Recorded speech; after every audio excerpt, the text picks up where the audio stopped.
weekend in Miami. Plenty to do, plenty to see. At Sun Life Stadium, you can see the Marlins and the Mets. And we've got Game 2 coming up. Last night, the Mets outlasted 3 comebacks by the Fish. And Clay Hensley takes the ball. Chris Capuano, those two met on Monday at Citi Field. Jose Reyes is back. Hanlon Ramirez and the Fish trying to get a win. Emilio Bonifacio trying to extend that hit streak. Hybrid buddy Rich Waltz along with Tommy Hunt. And the Marlins just trying to stop this slide right now. The momentum seems to all be shifting in the first inning. Yeah, the momentum in that first inning, and I know you and I did exceptional work tonight to come out in the first inning and not give up 2 or 3 runs. So we're going to try our best. The last time the Marlins won a ball game, it was against the Mets. Not these Mets, though, because these Mets have 3 guys that didn't play on Monday night. They played last night. They made a big difference. Yeah, they did. We pointed that out at the beginning of the game, but let's start with Carlos Beltran, who many feel is winding down his career as a Met. He had a base hit, a big RBI last night. Reyes had his 45th multi-hit game. He leads the league in that number. He leads the league in base hits and many other categories. And David Wright, off the disabled list. He was placed on the DL back on May 8th. In that back. He came out with a solid start. He was hitting in the cleanup spot. He doubled his first time up.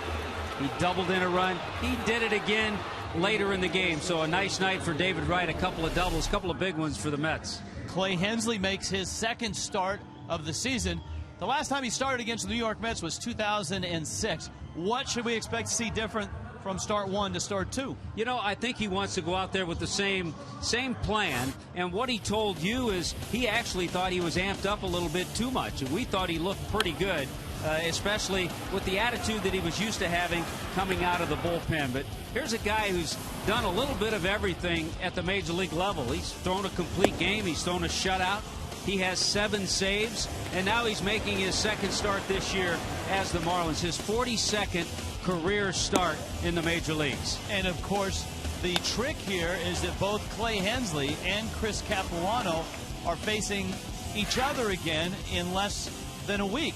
Capuano and Hensley, part of our Coventry Healthcare Florida matchups. Does it favor the hitters or the pitchers? You know, I think pitchers will stay with their game plan. If they had success, Capuano threw the ball all right. The Marlins did touch him up for 4 runs. So I think they'll stick with their game plan until they see the hitters adjust. Yeah, one other news and note nugget. Chris Volstad, who gave a short start for the Marlins last night, has been sent down to AAA. The Marlins have not replaced him on the roster, so the Fish go into this ball game with 24 men on their roster. Coming up, Logan Morrison is driving in runs without a lot of hits. How's he doing it? Jeff Conine will explain.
And Mets. Let's head out to Allison Williams and Jeff Conine. Thank you very much, Rich. You know, sometimes you got to take the good with the bad, and that's been the case for Logan Morrison lately. He's been making some productive outs, driving in runs. The problem is he is getting out. So, Niner, what makes an out a productive out? Well, you get a productive out by moving a base runner along, by making it out, usually from second base to third base with nobody out. So when you make the out, he's standing at third base with one out. Another productive out is an out to get that guy in from third base with either a ground ball if the infield's playing back or a sacrifice fly. Logan Morrison has been reaping the benefits of Emilio Bonifacio's 21-game hitting streak. He's been getting on base, stealing second. Omar Infante has been doing a great job of getting him from second to third with a productive out.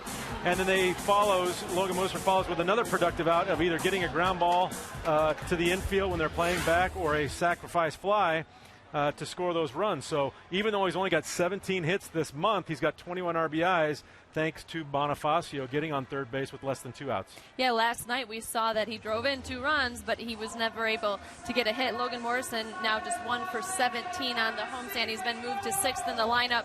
Can that help him a little bit? I think so. You know, you're around that top of the order. The third place hitter is usually your best hitter on the team. And he puts a lot of pressure on himself to do well and drive in runs. Might take a little bit of the pressure off him to get him down the lineup. Lomo moved down in the lineup, but Chris Volstad moved down, option to AAA New Orleans after a tough outing last night against the Mets. He saw his ERA rise to 5.58. He's now 5-8 on the season. 16 home runs allowed, and the Marlins didn't like what they were seeing from Volstad. Felt like he needed to go down to New Orleans and work on a few things. What do you think the biggest focus needs to be for Volstad?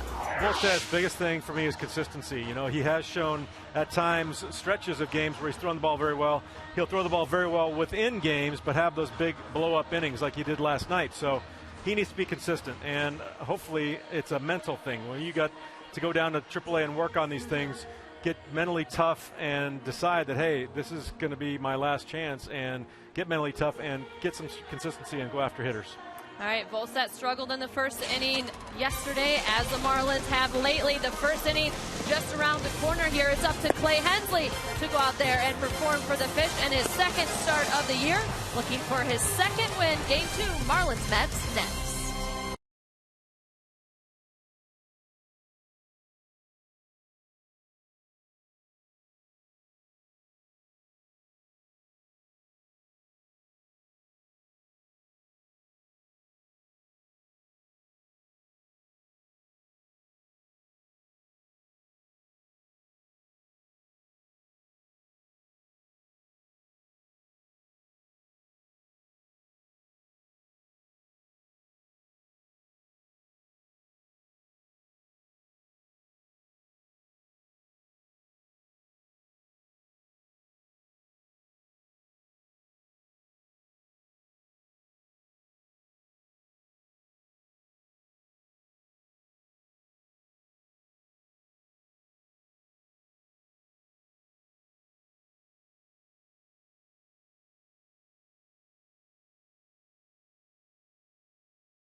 Marlins and Mets, Clay Hensley meet Jose Reyes. And we are underway. With a fastball for a strike, says Chris Guccione. There's a look at Hensley, his second start as a Marlin. His first, of course, on Monday. He beat the Mets in 5 innings. He gave up just 1 hit, and he misses down low to Reyes. You know, if anybody of the pitchers has an advantage. I would think it would be Clay Hensley, because three guys, Reyes, Beltran, and Wright, did not see him in that game last Monday. Hensley lasted 84 pitches, 49 of which were strikes. Ideally, the Marlins would like to see him little by little increase that pitch total. 75 was his limit as he was ramping up on his rehab in the minor leagues. To left, back goes Morrison, and Lomo turns once, turns twice, and makes the catch. So Hensley gets the first out. You've seen Jose Reyes. Now meet the rest of the Mets. Brought to you by Warren Henry Automobiles. Justin Turner was busy last night. So was Carlos Beltran. David Wright, big night last night. Daniel Murphy's been one of the hotter hitters in baseball over the last 2 months. Angel Pagan in center. Jason Bays back in the lineup. The left-handed hitting catcher Josh Tolley behind the plate. Chris Capuano hits ninth. And here's Justin Turner. Turner fouls it back and out of play. Turner walked a couple times, had a base hit last night. Talking to Terry Collins, Mets manager, about his lineup and how he mixes things up, and he was talking about Justin Turner. You kind of look at him, you don't think he's a number 2 hitter, but he said that's where he hit for a good part in the minor leagues, and he hits the ball well the other way. It was Willie Harris who hit second against Hensley on the Monday night in New York, the one-night stand for the Fish. Breaking ball fouled back out of play, and it's 1-2. Yeah, Willie Harris played right field in the absence of Carlos Beltran that night. Mets have had to scramble a lot, and for a ball club that has had David Wright out for 2 months, Beltran out a bit with the flu, and of course Reyes a little bit on the disabled list. The fact that the Mets are a game over 500, and they've done it all without Johan Santana, their ace, is actually pretty impressive. This is a ball club that's playing at times some good baseball. The 1-2. Turner jumps on it, drives it in the gap. Morrison trying to cut it off. Cameron does. Turner around first. Cameron's throw. He is in there with a double. Justin Turner can hit. That's his 17th double of the season. There's a 5-game hitting streak now. I think, Rich, it's safe to say that the Mets are certainly overachieving with the injuries, the things they've had to battle, and as you mentioned, without their big ace, Johan Santana. Talked about Turner, how he's able to go the other way, but he took that breaking ball into the left center field gap. Now Beltran, who was 1 for 4 last night and drove in a run. Beltran has a streak going right now. He's reached base in his last 28 games going back to mid-June, and his on-base percentage is .435 over that span. He's having an outstanding year. 30 doubles, leads the National League. A strike. 7th in the National League with 62 driven in. 47 extra base hits, also leads the National League.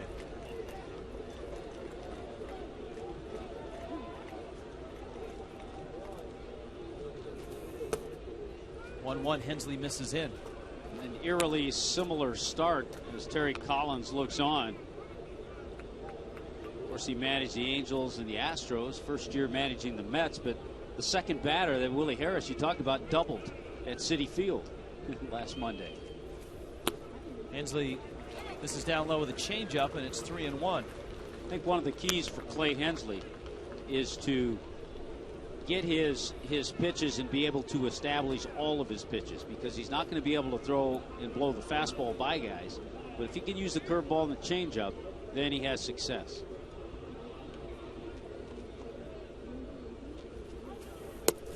Missed outside, and he's put Beltran on, and here comes David Wright. There's the Marlins defensively tonight. And it is brought to you by Warren Henry with Logan Morrison. Mike Cameron, the former Met, is in the lineup in center field, Stanton in right. Bonifacio and Hanley, Infante and Gabby, and John Buck is the catcher. It was a pretty good changeup. You miss with it, but that's a pitch in a different count. A hitter's more likely to swing. If you're ahead of a hitter, more likely he's apt to chase that changeup. As we told you, Beltran on a nice run right now in terms of on-base percentage and getting on base. So that's 29 consecutive games. Only the Yankees and the Red Sox have drawn more walks than the Mets. I think that's, you know, you talk about overachieving. I think one of the reasons why is the Mets do a lot of little things right. David Wright returned after a 2-month absence last night, banged out 2 doubles, drove a couple runs, and he fouls that pitch off. It's 0-1. David Wright will stay back on that fastball, drive it the other way, but if you miss with the breaking ball, he'll hurt you into left field.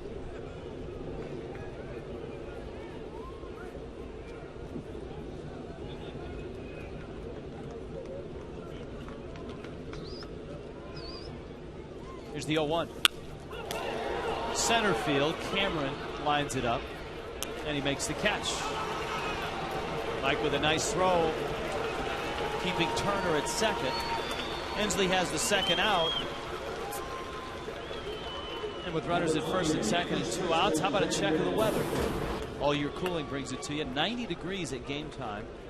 Up at Citi Field, it's 94. The Marlins are headed into the heat after this series, headed up to Washington, D.C. on Monday night for the Tuesday night opener of the road trip. Certainly a no-sock road trip. There is Daniel Murphy, and he's a guy that's done a lot of little things right this year.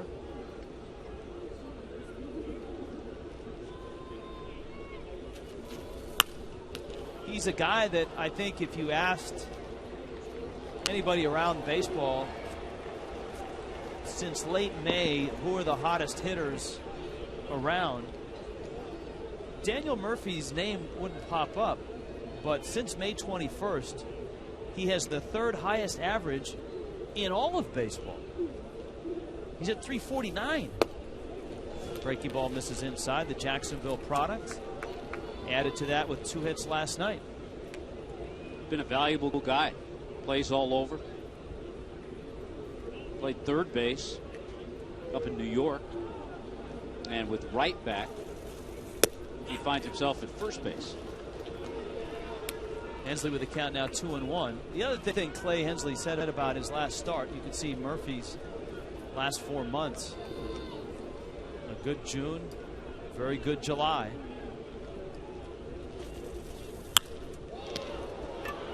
Out to center, Cameron wanders over. And for the first time in 4 games, the Marlins have a scoreless top of the first. There was much rejoicing.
Welcome back to Miami. Marlins and Mets. Here's the Marlins lineup. The Fish have dropped 4 in a row and now are at 47 and 53. Emilio Bonifacio, a 21-game hit streak. Omar Infante had 2 hits last night.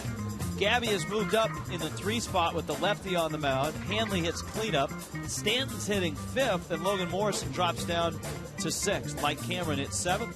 John Buck catching and hitting 8th. And Clay Hensley can swing the bat. He will hit 9th. And there is a look at the numbers of the 32-year-old Chris Capuano, who, yes, the Marlins saw last Monday, and what they saw was a guy who pinpoints his pitches, good control, a good changeup, and for the most part, pitched well. Got in a little trouble in the 4th inning. That's when he gave up 3 of the 4 runs. So Bonifacio climbs in, and you've got Infante and Gabby also coming up. Bonifacio trying to bunt, and he fouls it back to the screen.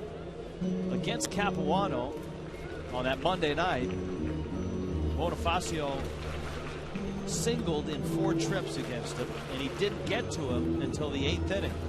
Remember, though, there was that play at first base in the 5th on a bunt where Bonifacio was clearly safe. Actually passed the bag when the throw was caught, and he was called out. So he ended up with a base hit his next time up. Capuano can be sneaky fast. It's 0-2. Bonnie has hit much better from this side. Not that he hasn't hit well as a lefty, but .345 he's hit as a right-handed hitter.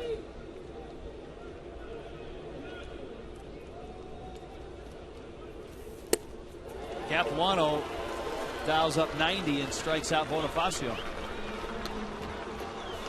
Yeah, when you dial it up at 90, you go beyond that soft tossing lefty category. Warren Henry brings you the Mets defense with Jason Bay in the lineup in left, Pagan and Beltran, David Wright and Reyes, Justin Turner, the second baseman, Daniel Murphy at first, and Josh Tolley is the catcher. Here is Infante now.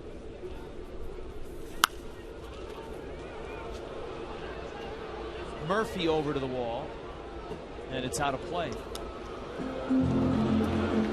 Infante 2 for 4 last night with a walk. The Marlins had a slew of base runners last night. So did the Mets.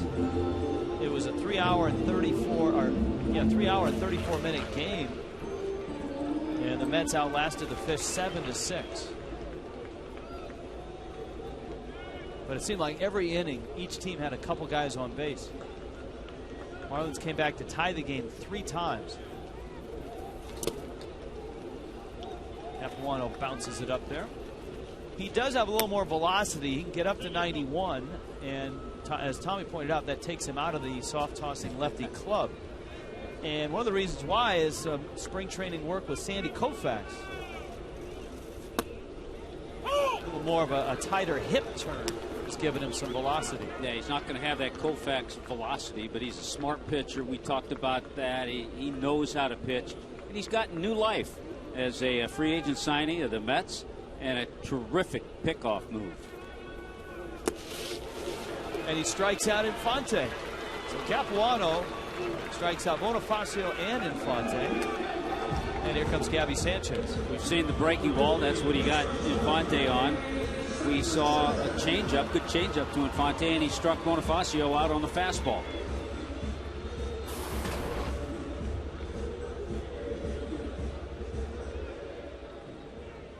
Gabby now has swung the bat very well on the homestand, even though the Fish have lost all 4 games. Goes after the first pitch, pops it, out of play.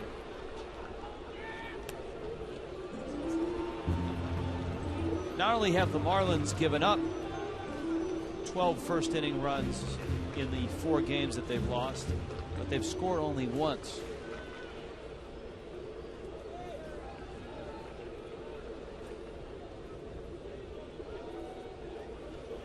Gabby homered last night, 0-1 pitch. And he pulls that one foul. It's 0-2.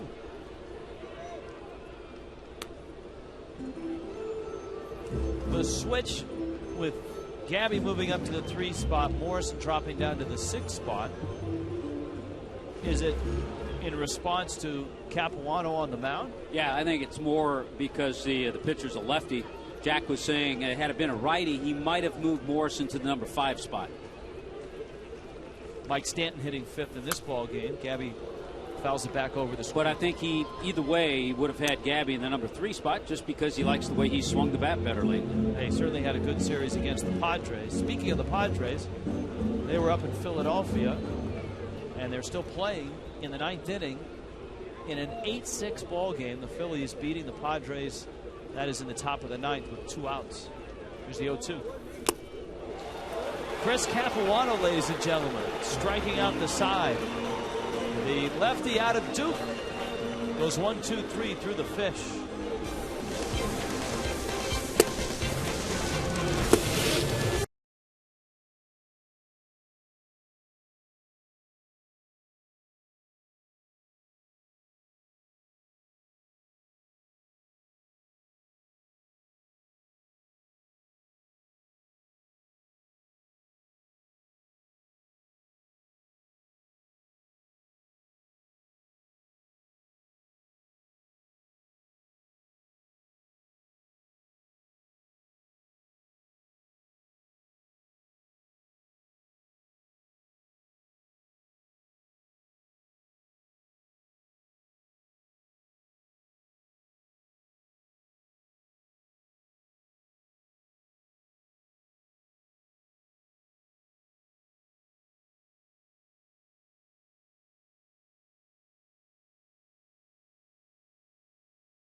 Tonight.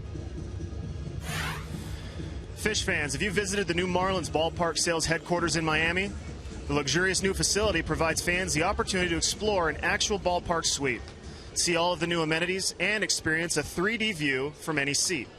Call 877-411-2012 and make an appointment, or go to marlins.com/new ballpark.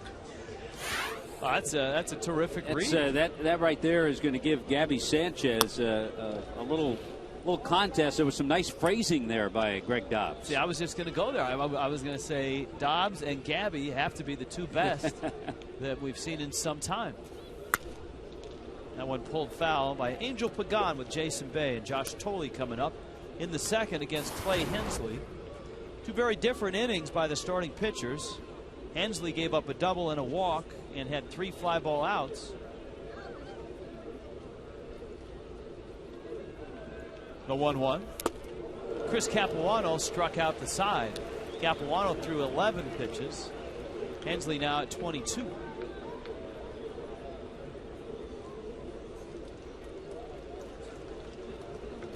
Yeah, again, talking with Terry Collins, he said he would like to have had Pagan in that number 2 spot, but he just hasn't hit that well this year to put him up there in the order. With his speed, that's a good spot for him.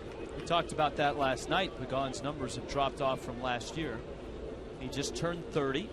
This is his 4th year as a Met. 2-2 coming.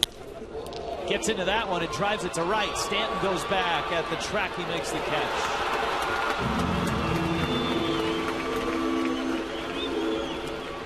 Remember the ball the other day that Stanton lost? A ball that bounced off the warning track. That time he tracked that one right from the swing. Yeah, a little different. It's a night game. Remember, that was in the daytime. Tougher to pick that up. And all 4 outs have been fly balls. And here is Jason Bay, who of course started the year on the disabled list, was out of the lineup the last few days. And he returns here to face Hensley, and he fouls it back and out of play. Bay a guy that when the Mets signed him, really were hoping that he would add pop in that left field spot. And he scuffled mightily last year in his 95 games and then missed the rest of the year with a concussion. To right, Stanton. And Mike makes the catch. I think Rich Jason Bay happy to be playing away from Citi Field. He was starting to hear the boos pretty much in New York. His concussion came at Dodger Stadium last year. He had a similar catch this year up against the that scoreboard portion of the left field wall at Dodger Stadium. He made a very similar catch. This time, however, he didn't bang his head, which obviously is a good thing. Here is Tolley now. Josh Tolley out of Breeze, Illinois. 24-year-old catcher takes a strike. Always been a good contact and a good on-base percentage guy coming up in the minors. Not a lot of power. And just 10 career homers in the minors. Always been a pretty solid receiver. Not a high draft pick.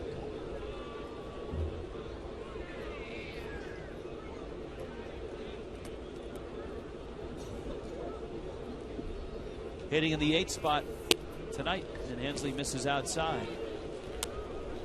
Hensley said in his first start in New York, obviously you're happy going 5 innings, not giving up a run, giving up just a hit, but he felt he got into too many deep counts, and his pitch count at 84 was high for 5 innings. Tolley flips that one to left. See how shallow Morrison was playing. He's right there to make the catch. 1, 2, 3 for Hensley. Marlins back up against Capuano in a scoreless game.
Moving forward by AT&T, by Checkers, Little Place, Big Taste, by Coventry Healthcare of Florida, lighting the way to better health. Rich Waltz along with Tommy Hutton, Allison Williams, Jeff Conine. That's Conine on the drums, right? Nah, maybe not. Hey, we'd like to give a shout out, and for any of you that are up in the Vero Beach, formerly Dodgertown area, there's some baseball to be played tomorrow morning. You might want to get out there. The Marlins, of course, are big supporters of RBI, reviving baseball in the inner city. And 2 of the Marlins teams, the juniors and the seniors, have advanced to the RBI Southeast Regional Tournament Championship games. And the championship games are tomorrow morning. The boys seniors will take on Tampa at 9 a.m. and the boys juniors will take on Atlanta at 11:30 a.m. So congratulations and good luck tomorrow. And that's at Vero Beach, the old Dodgertown facility. So get out and see some baseball. Andy Ramirez goes after a first pitch fastball, pops it behind the plate. and out of play. A couple of things, Rich. Over the last few years, the Marlins RBI program has had some successful teams. They've done very well. And secondly, I'm happy to see that, and they use the old Dodger Town now for many amateur games and competition. So I'm happy to see that there's still some baseball going on, a place that was always great to go for spring training. Here's the 0-1 pitch. Hanley swings and misses. One of the things they use it for is a new umpire school. There's an umpire training school there in January through February. See, we ought to send one of us up there, or send Frank Ford up there. That'd be a great inside the Marlins umpire school. And you see Frank with the gear on, you know, making calls. Yeah, I'd watch that. I'd watch the. You could put. I'd watch Philip Wellman come out and lob a grenade at. You could put the little mini cam, the type of camera they use in the Little League World Series. You could put that on Frank's mask. I'd like to see Frank go nose to nose with a minor league manager. Here's the 1-2. It's down low.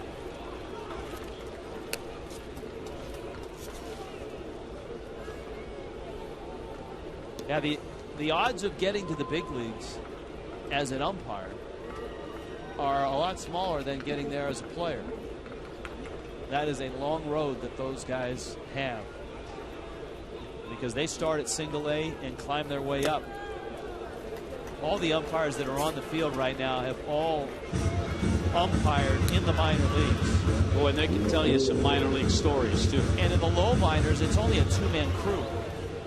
Low pay, ridiculous travel, time away from home. Mike Stanton on deck. Hanley sitting on a 3-2 pitch. Capuano has struck out everyone he's faced, but he doesn't get Hanley. He walks him.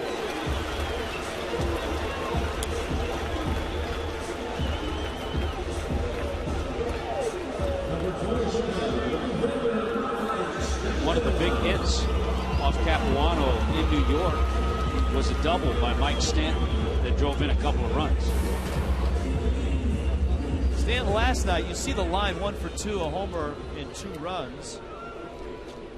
What made his hitting coach Eduardo Perez happy as well is he walked twice. Had some very good at-bats.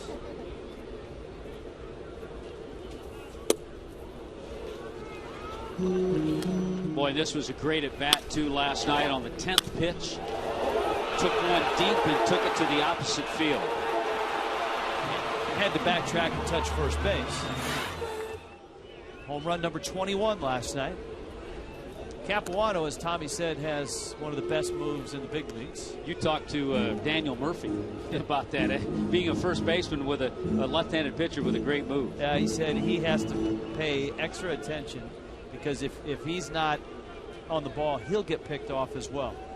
So it waits about a beat longer with Capuano as opposed to a regular lefty before coming off the bag. And I remember that predicament with Steve Carlton, who had a great move to first base.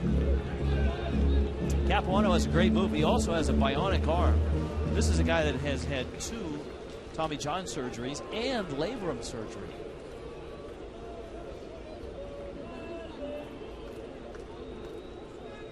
So he and Dr. James Andrews are on first name basis. They're on speed dial. Yes, Dr. Andrews on speed dial. Counts 3-0. Yeah, right now having a little trouble with the control after he struck out the side in the first. Walking Hanley, now falling behind Mike Stanton. With those surgeries, you see the Fox tracks, he's missed chunks of seasons. 8 years in the big leagues. Last year he got back to the big leagues with Milwaukee, 4-4 with a 3.95 ERA and 21 starts.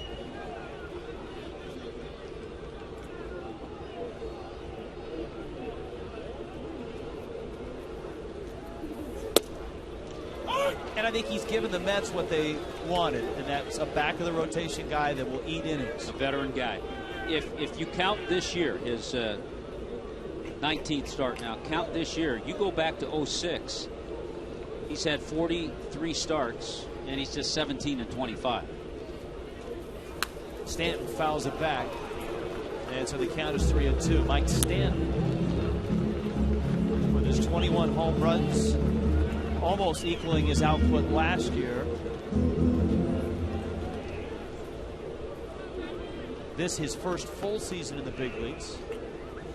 Let's see what Hanley Ramirez, if he's got the move read and can get a jump. Now he got him picked off. That's why Capuano has one of the best pickoff moves in all of baseball. You can't just go on motion, because Capuano is quick enough with it that he'll get it to his first baseman. And in my opinion, you can't get picked off there. You just have to be gold, and you have to have a horrible jump. You have to make sure he goes to the plate. You're not stealing there. You're just moving. And Hanley went on first movement of Capuano, and he was nailed. 3-2 coming to Stanton. And Mike takes the walk. So Capuano struck out 3 in the first, has walked 2 here in the second. I know tomorrow is Kids Sunday, and we're going to have some great stuff from Jeff Conine tomorrow afternoon. But there's a time when you get a big lead and you want to get a great jump, you're stealing. But when you're running on a run and hit, 3-2, 1 out, you're on the move. You're not supposed to get picked off. You're just supposed to be running to try to stay out of a double play. Now Logan Morrison, who leads the National League in RBIs. Capuano does have a snap throw move as well in the month of July, and he's done it on an economy of hits. 21 RBIs, 16 hits. So his average is down, but his production is up. Well, the flip side of that, in June, he had 11 RBIs on 20 hits. So which one would you rather have? I mean, there are Sabre mathematicians that would argue they'd rather have the hits than the RBIs, that RBIs are merely accidents and happenstance. I say, give me some production. Drive in the runs. If you're doing the other, you're leaving it up to somebody else. Well, Morrison did it last night with a runner at third and 1 out. In the infield back, he banged a ground ball, which drove in a run. And then in the 7th inning, with a runner at third and 1 out, he had a sacrifice fly to center field.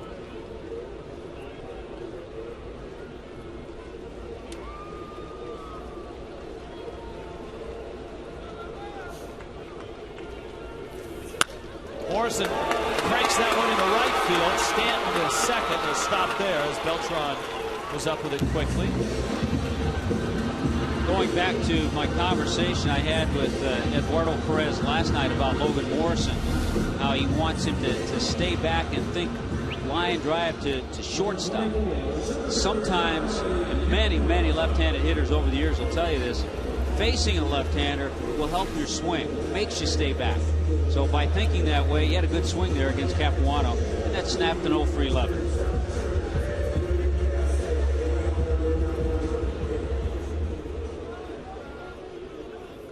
Here's Mike Cameron now.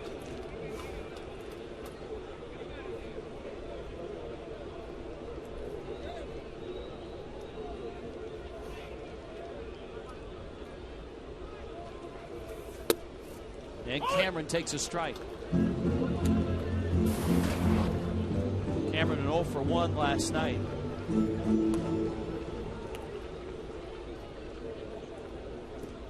He got the start against Capuano on the Monday night in New York and had an RBI single against him.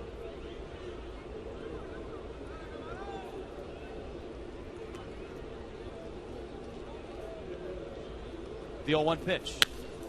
Cameron hits it to left field, hits it pretty deep. Jason Bay back, and he makes the catch.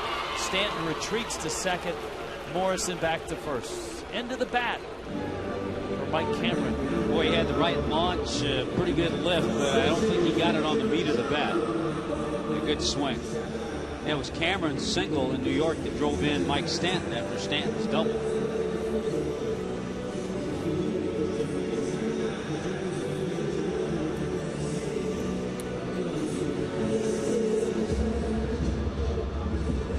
John Buck now. Hensley is on deck. Buck climbs in against Capuano.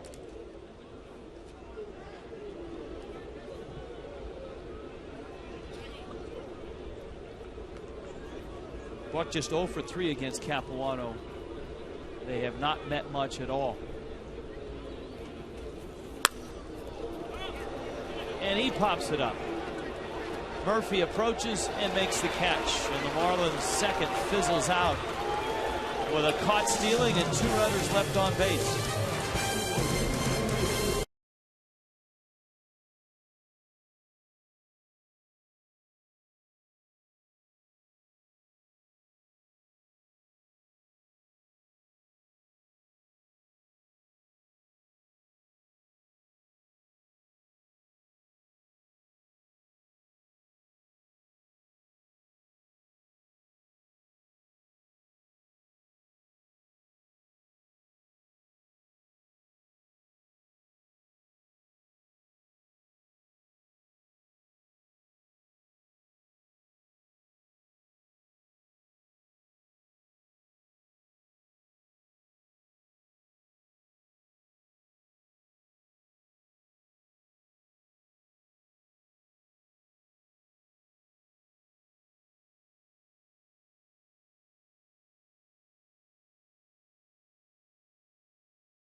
Capuano matching up for the second time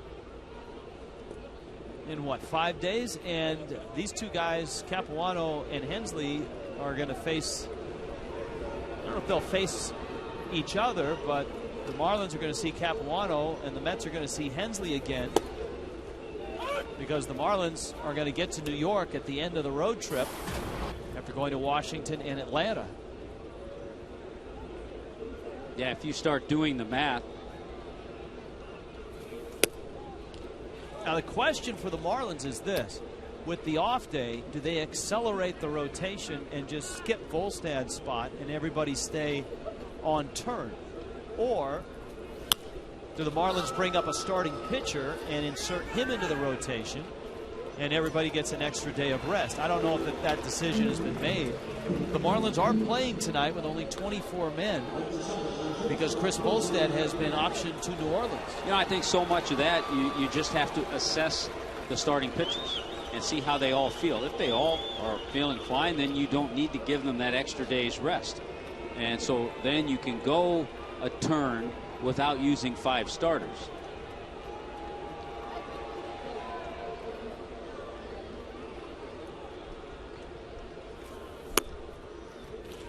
Reyes is up. Hensley misses. Here's the roster move.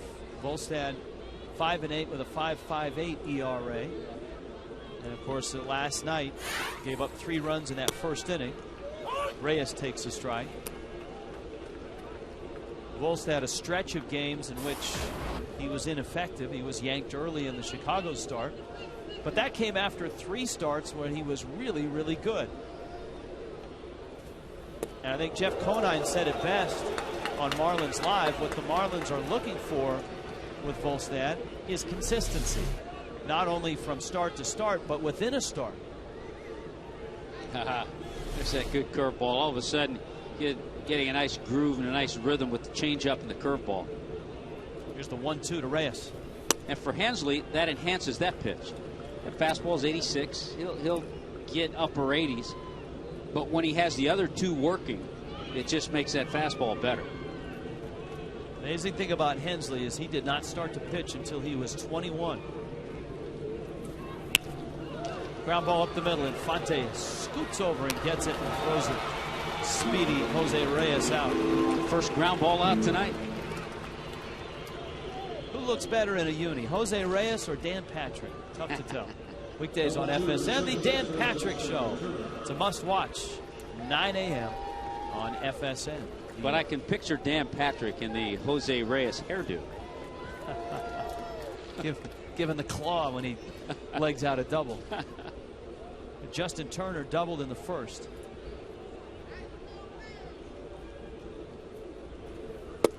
Yeah, Hensley at Pearland High School in Pearland, Texas, was a center fielder on the baseball team and ran the high hurdles at 5'8". Those hurdles were as high as he was. And he really didn't play a lot of baseball after high school. He fooled around. He played on some summer teams. He's a tremendous competitor. And played center field and pitched a little bit. And a junior college coach saw him pitch and said, why don't you come out for the team? And he ended up finishing at Lamar University. That's where the Giants spotted him and drafted him in 2002 in the 8th round.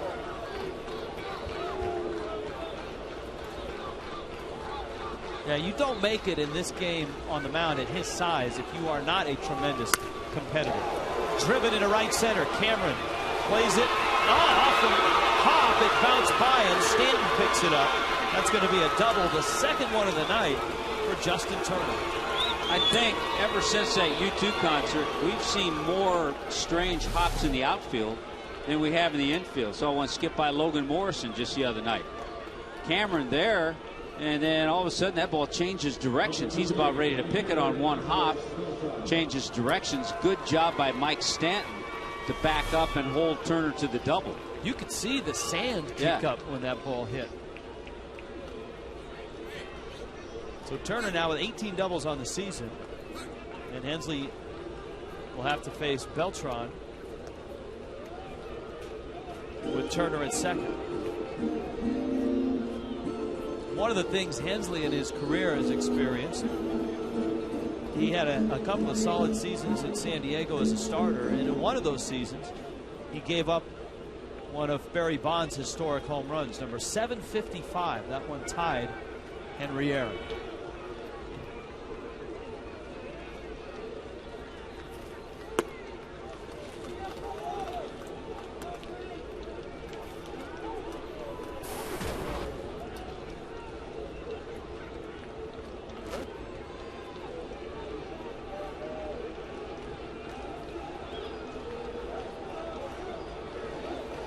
One-0 pitch. And he backs Beltran up.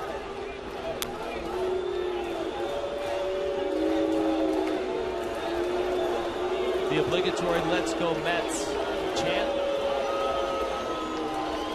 Mets fans always come out in great number here. Beltran fouls it off. Yeah, I always think they bring out the best of the Marlins fans, because it's usually the Met fans that start the "Let's Go Mets," and then that brings out the Marlins fans with the "Let's Go Marlins." And famed bowler Nancy Olson is in the audience as well. And she's got her average up over 200 now. Friend of the show. Hensley misses up and in.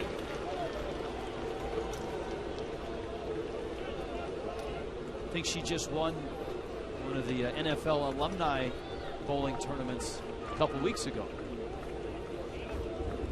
She and Johnny Petraglia in that Bowling Hall of Fame together.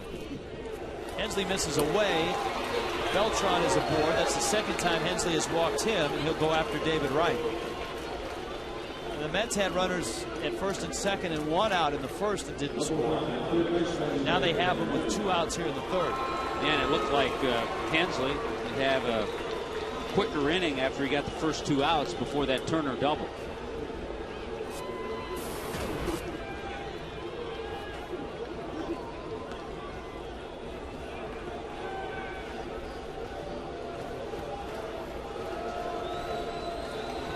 David Wright sent one out to Mike Cameron back in the first. And a fastball from Hensley is fouled back. Yeah, Hensley's got that fastball came in at 88 miles an hour, but Wright reacts like it's 94, 95 just because of his ability to throw the curveball and the changeup for strikes. Yeah, as a hitter, you have that other stuff in the back of your mind.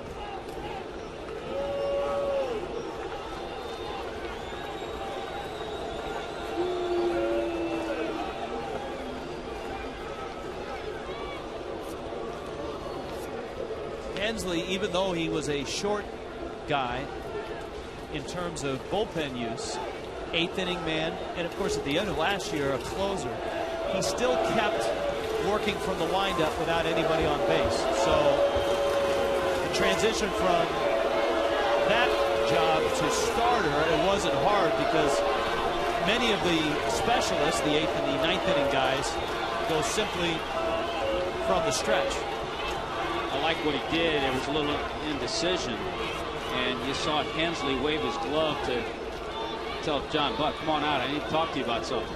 You know, that wasn't the only conference on the field. Mike Cameron just ran over with something to say to Logan Morrison. Yeah, so I thought it was interesting with Hensley. Usually it's the catcher who runs out there, but Hensley said, come on out here, John, I want to talk to you.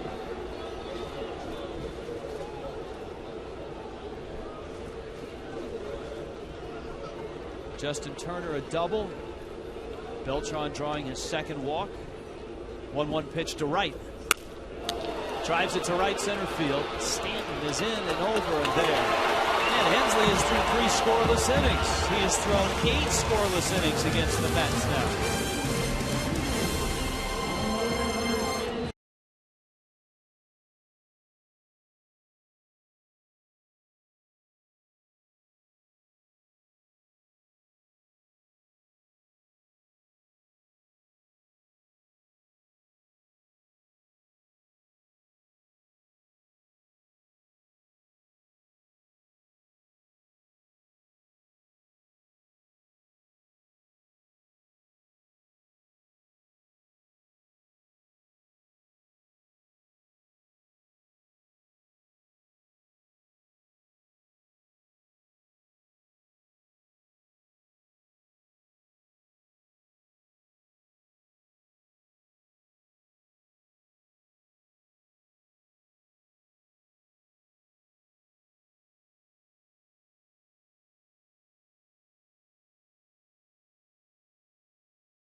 Scoreless ball game. All right, we've had a hit in the truck.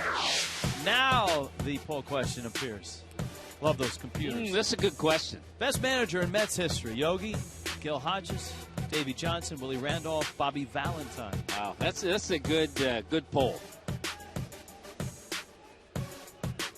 See, this is a night where you need Met historian Craig Minervini. I think it's more of the poll isn't who was the most successful Mets manager, who's the best. So it's kind of a personal choice. Well, but isn't best maybe most successful? Maybe. Best quote would be Yogi, probably.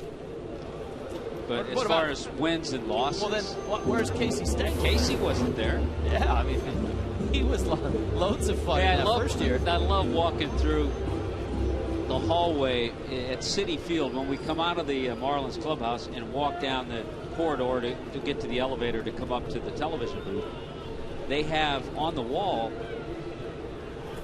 in frames every opening day program, the New York Mets. Yes. And you get down to the end and you see a little baby with a Met hat for 1962 and it was 50 cents.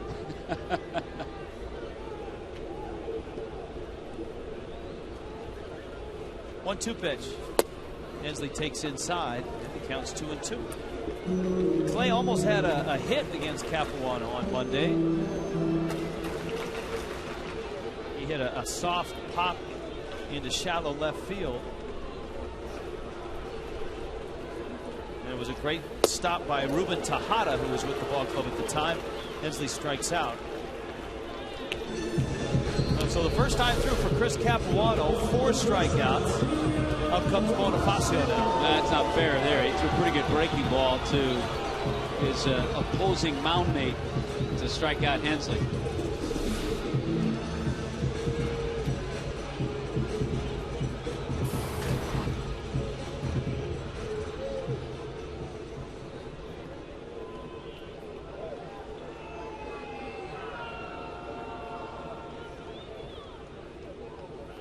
Bonifacio takes down low. Emilio struck out in the first. Capuano struck out the side. And of course, Bonifacio sitting on a 21-game hit streak, the longest in the big leagues currently. And it's 2-0. Of course, along with the hit streak, everything else has followed. The on-base percentage has been enormous. He's been stealing bases like a madman, scoring runs, created a run all by himself on the bases last night with his mad dash from first all the way around on the Infante single. He was running on the pitch, and when Lucas Duda lobbed it into second, Bonifacio shifted gears and went from third to home. That was in a slaughter like back in the early days of the Gas House Gang. Look out, little Billy. See, if that were Big Billy, he would have been domed. Now wait a minute. Billy has no concern for little Billy. He ran right by him. Oh, he's got the ball. He knew exactly where it was. Let's see if he gives it to. Yeah, way to go, Billy. Nice. Here's a 2-2. Bonifacio pulls it foul. See, little Billy was lucky he didn't get hit. You got to pay attention, even if you're a mascot. For a moment, I thought Billy had to make an emergency pit stop. But he knew right where he was going. Here's the 2-2. Got him. Capuano, off-speed pitch. And twice he has struck out Bonifacio. Greg Dobbs on the drop-ins again tonight. Fans, full season ticket plans in the new Marlins ballpark are available now. The Diamond Club is already sold out, and several other areas are close to capacity. So secure your seats today. Call the new Marlins Ballpark Sales Center at 1-877-411-2012 or marlins.com/new ballpark. Very smooth. Omar Infante takes a strike. It's 1-1. Marlins had a great opportunity in the second. Hanley Ramirez a leadoff walk. Mike Stanton at the plate. And on a 3-2 pitch, Hanley got picked off first base. Stanton would then walk. Morrison would then single. But the Marlins would not score as Capuano got Mike Cameron to fly to left and John Buck popped out.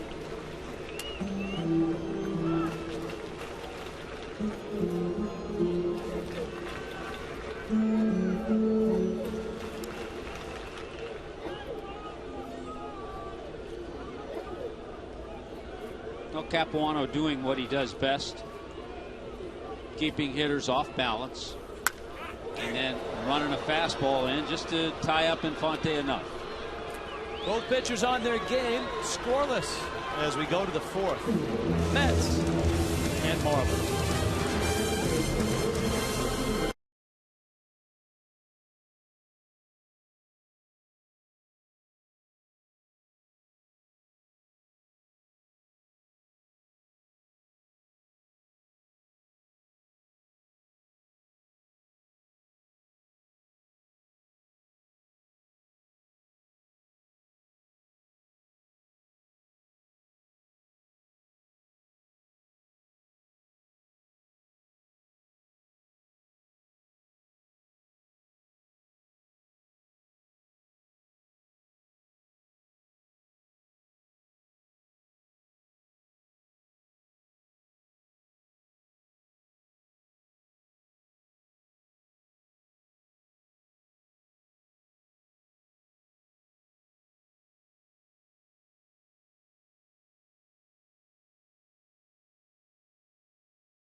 both the Marlins and the Mets have had to deal without their aces this year. For the Mets, Johan Santana missing the entire season so far after having shoulder surgery in September. For the Marlins, JJ out since May 17th, also with shoulder issues in his throwing arms. You can see their numbers. Both guys pretty spectacular. JJ 48 and 23 and 113 starts. Johan Santana 133 and 69, 13 complete games. Now the good news for Johan, he was in the clubhouse today. He threw a simulated game earlier in the week. We'll throw a bullpen session tomorrow, and a lot will hinge on how he feels then.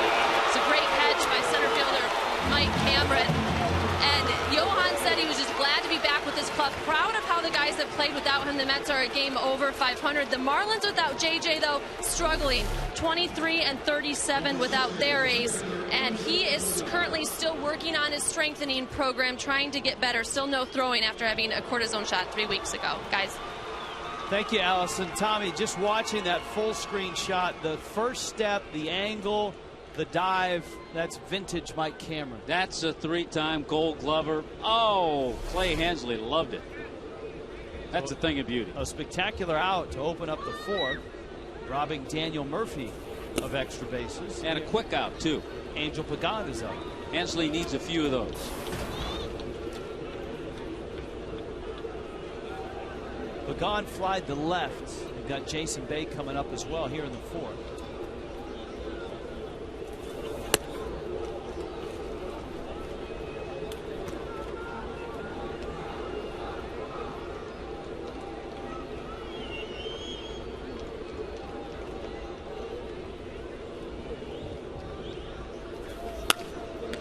Ground ball out towards second, and it's Infante.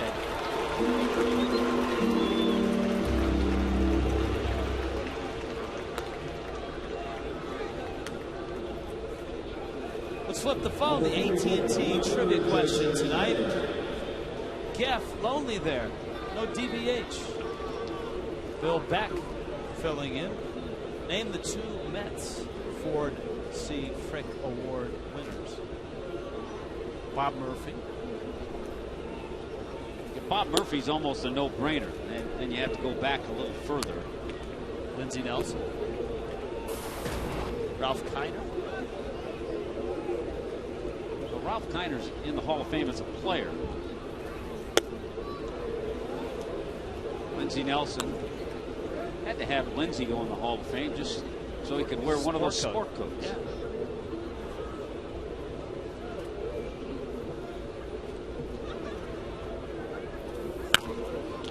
Chopper down third is foul. Chip Hale making the play. Dave Van Horn receiving his award and making his speech today, along with Bill Conlon and along with Roland Heeman. In fact, Dave's speech can be seen on MLB.com and MLB Network tomorrow morning. That ball's hit deep to right center field. Stanton at the wall makes the catch. Jason Bay going to charge into it. An 8-pitch inning, much needed for Clay Hensley, and we are still scoreless.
when you need a car, truck, or van, who are you going to call?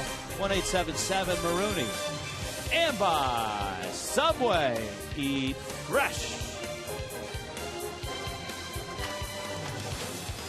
Crack staff is here tonight. John Solser, our producer. Jim Hawley, happy birthday to our director. Critically acclaimed Jim Hawley. Ken Lee, our graphics coordinator. Ken Lee would have an easy time with that phone. She was obviously struggling there. You could see she was trying to text someone and the flash went off. Now he's trying to give her help. Well, they're trying to take a picture. They're trying to capture a photo of their visit to Sun Life. Cheese. There you go. No, I didn't like my hair. Let's do it again. I think that's what he's saying.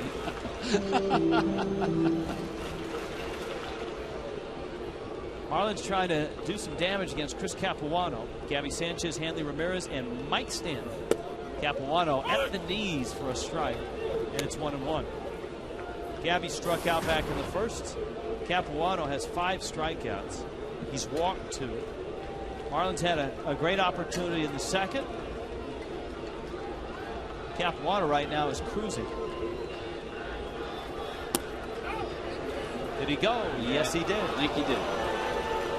Mike Wilczynski, first base umpire. He'll have the dish tomorrow. He's the umpire that drew the short straw because he has to work home plate on the day game. Yeah, all the other umps are telling him, make sure you hydrate for that afternoon game. Count 1-2. Gabby went after a high fastball.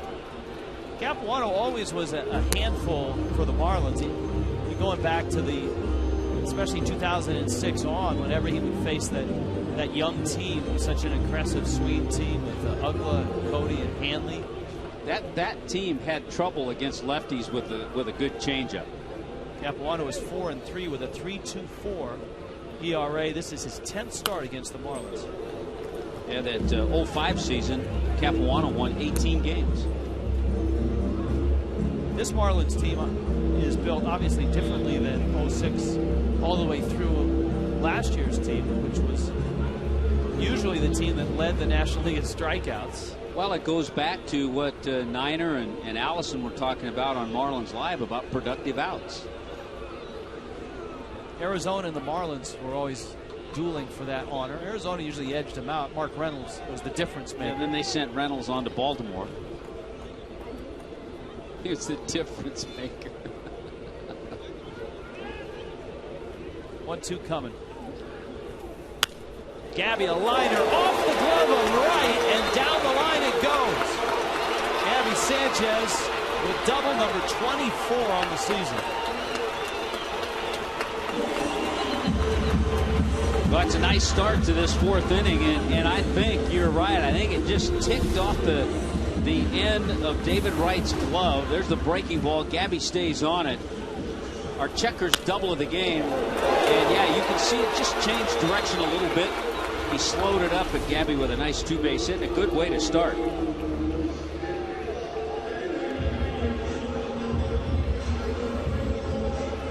And if you go back to that start at Citi Field, it was the 4th inning in which the Marlins scored their 3 runs, 3 of their 4 runs off Capuano.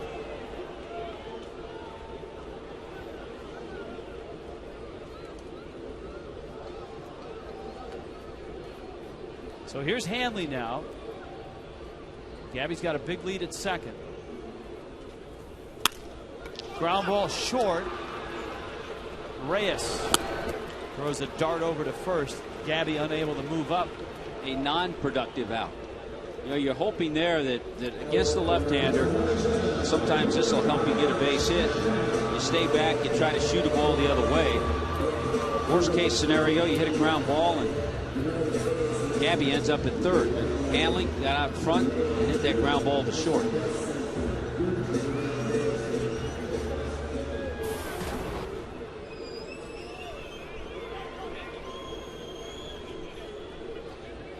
So Mike Stanton now.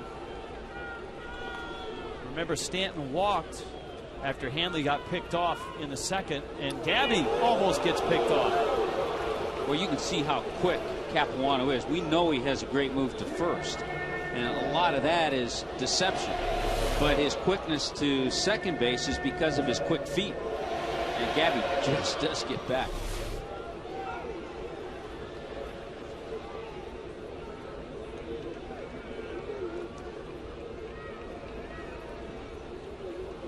Josh Tolley's going to talk with Chris Capuano now. And stand at the plate in a scoreless ball game. The Marlins have already been able to get over one hurdle, and that's they didn't give up a run in the first inning. In this 4-game losing streak, they've given up 12 first-inning runs. That's a psychological barrier that they've already busted through. Thought I read today that the Cubs, the only team that had given up more first-inning runs. Only National League team. Stanton pulls it to Reyes. So Gabby Sanchez has been anchored at second base. Reyes has handled 2 ground balls. Here comes Logan Morrison. Here comes the trivia answer. Met winners of the Ford Frick Award. Well, we had Bob Murphy. That's a given. Lindsey Nelson. We had Lindsey Nelson. A couple of great broadcasters. Lindsey Nelson, known probably nationally more for his work on Notre Dame football on Sunday mornings with Paul Hornung. And what would the Cotton Bowl be without Lindsey Nelson on New Year's Day with one of those great sport coats? And if Craig were here, he could give you one of the better Bob Murphy imitations. The best Bob Murphy imitation is the gentleman that is the public address voice of Citi Field. Cracks me up every time I see him.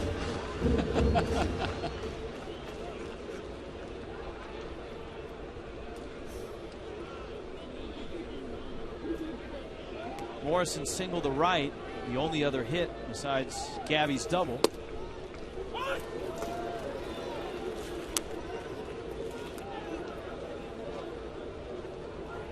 This would be another wasted opportunity if the Marlins can't cash in Gabby.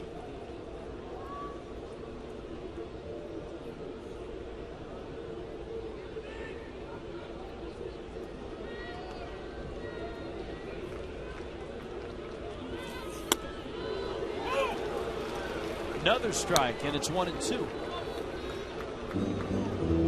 Well, Morrison's been the guy that has driven in runs. We told you about his great July. Lomo struggles too against left-handers. Remember, last year he hit over 300 against lefties. This year came into the game hitting 223. Not only did Morrison have a change from last year, but Chris Coughlin's numbers against lefties this year were dramatically different from the start of his career. Thought I read today that Chris is beginning another rehab assignment. He's playing up in Jupiter tonight.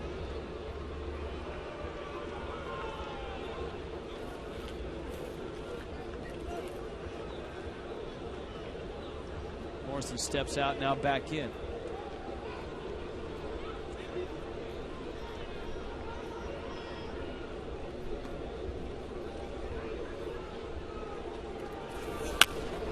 Morrison sprays it over to David Wright. And a low throw dug out by Murphy. Still scoreless.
Wedding proposal at the ballpark, a touching moment. Everybody in the park joining in, enjoying the moment. I know, Tommy, you and I were moved up here. Everyone except that unfeeling cad. Jeez. Maybe next time. Scoreless in the 5th. Josh Tolley takes a strike.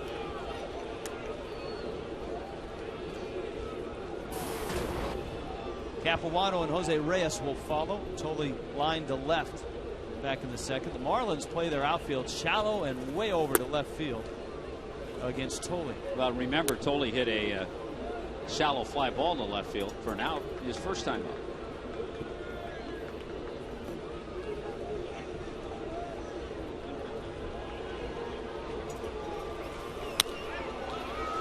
Pop up, Hanley calls for it.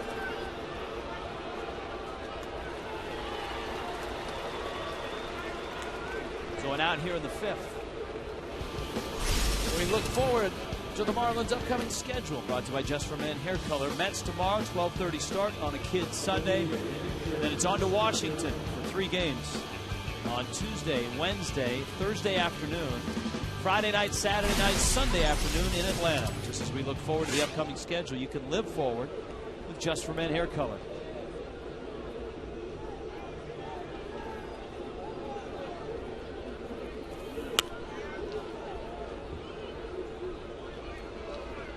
Capuano rolls that one into the Mets dugout.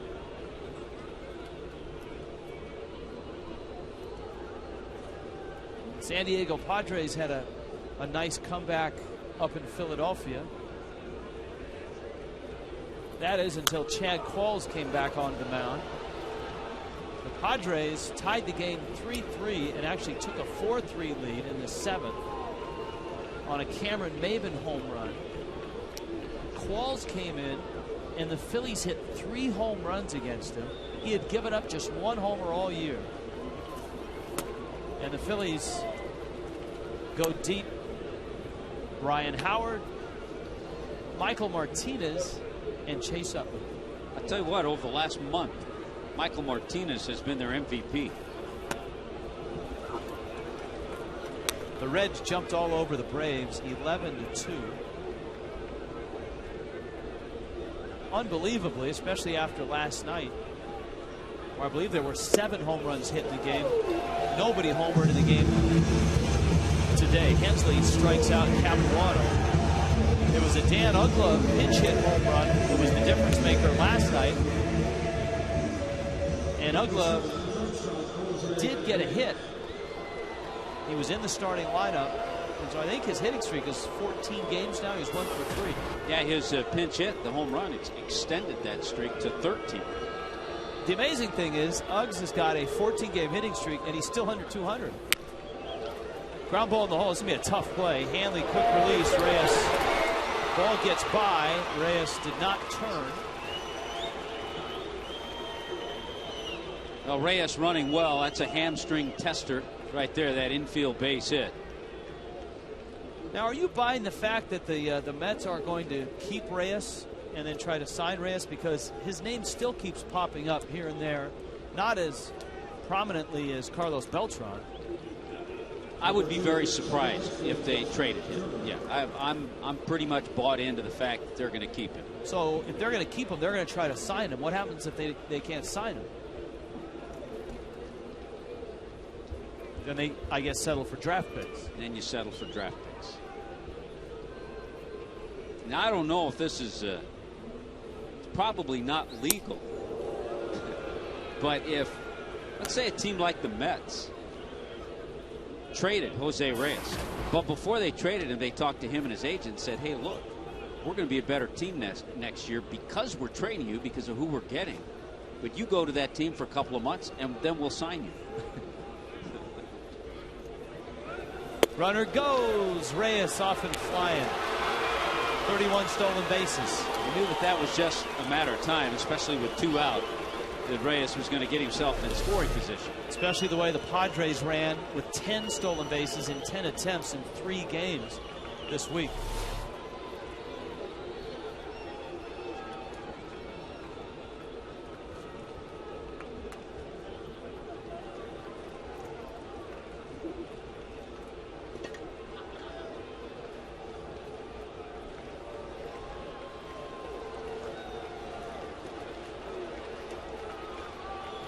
Here's the 1-1.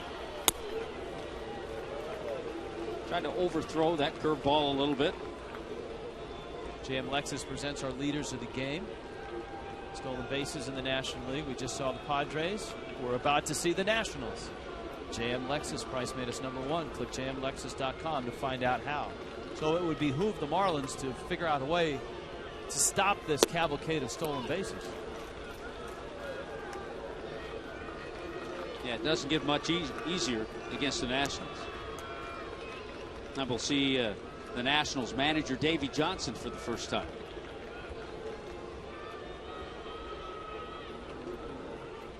Well, we saw Davey back in April. Here's the 3-1. And it's high. Hensley upset that he's walked Justin Turner. You know, Davey Johnson has been around that ball club as a special assistant to the front office. Yeah, Davey Johnson and Pop Boone.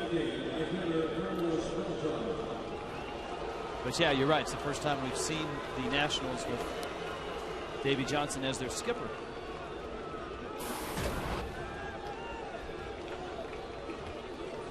They had a lot of guys to choose from. They could have gone to Ray Knight or Boone. I don't think Barry Larkin is. Barry still employed by he was for a while in that same capacity.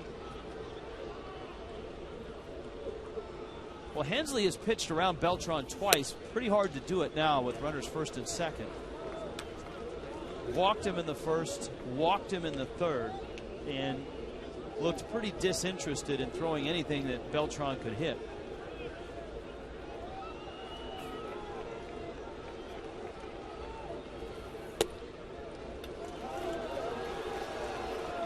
Because Hensley has been in the Marlins bullpen for the last season and a half, as you see David Wright on deck, and then in the Padres rotation for a few years.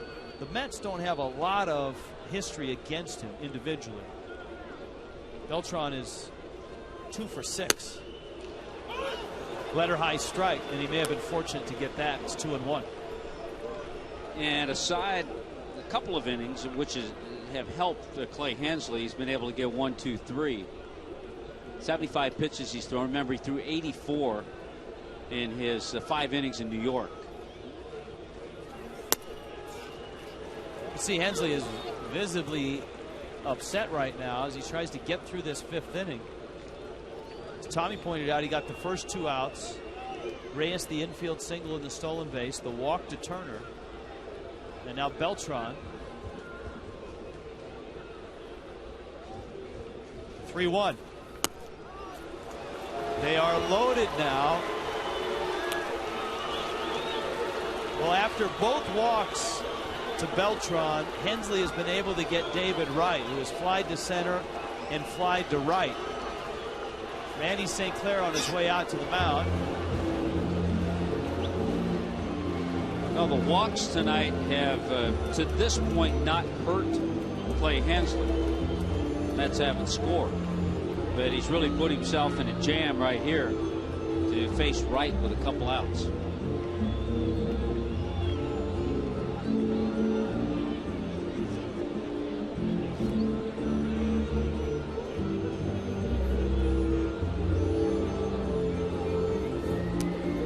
Toyota trend. We touched upon this at the outset. Marlins starters 24 2/3 innings in 6 games. You do the math, and that gives you a overworked bullpen.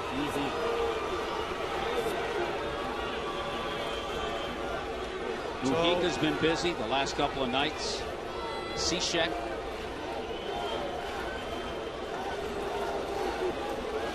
So it's Hensley, and it's Wright again. Breaking ball into left. That's a base hit. Scoring is Reyes. Here comes Turner. Here comes a throw. He is safe.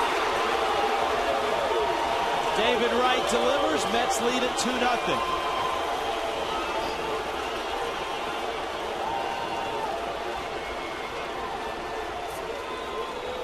Well, David Wright delivered twice last night with a pair of RBI doubles.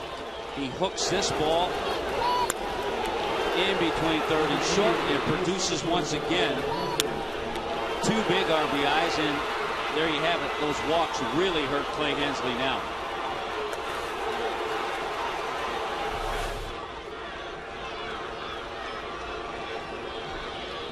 Now you've got Daniel Murphy, who was robbed by Mike Cameron of a double, or maybe more, back in the fourth. And the Mets have runners at second and third, and Bert Badenhop is up in the bullpen.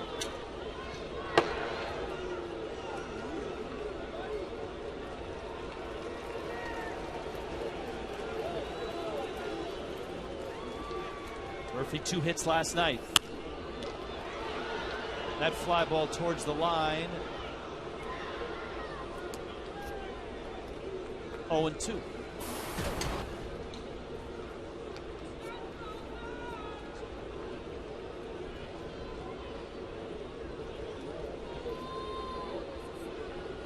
It's like a boxing match between the two teams. That was the first real solid blow delivered tonight.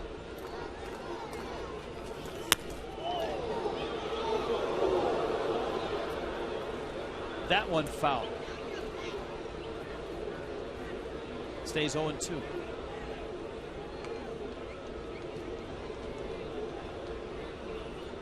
Highest pitch count by inning here in the fifth. And 81 pitches is just 3 shy of his pitch count on Monday night. Well, and we talk about easy innings, stressful innings. The third inning and this inning have been stressful innings for Clay Hensley. It's been a stressful inning for Jack McKeon.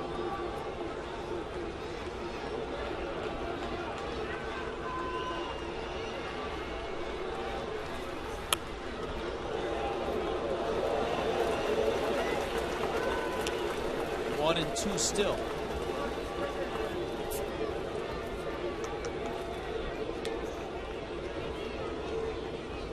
The Mets a game over 500. The Marlins have fallen 600.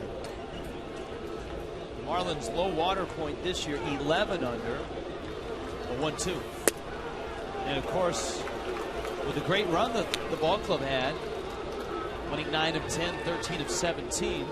The Marlins brought themselves within 2 of 500. But 4 losses in a row, including last night's opener to the Mets.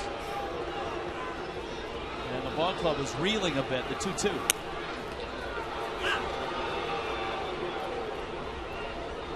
Murphy really making Hensley work.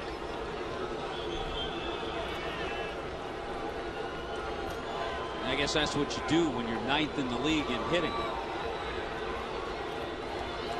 We told you since late May, 3rd best average in the big leagues.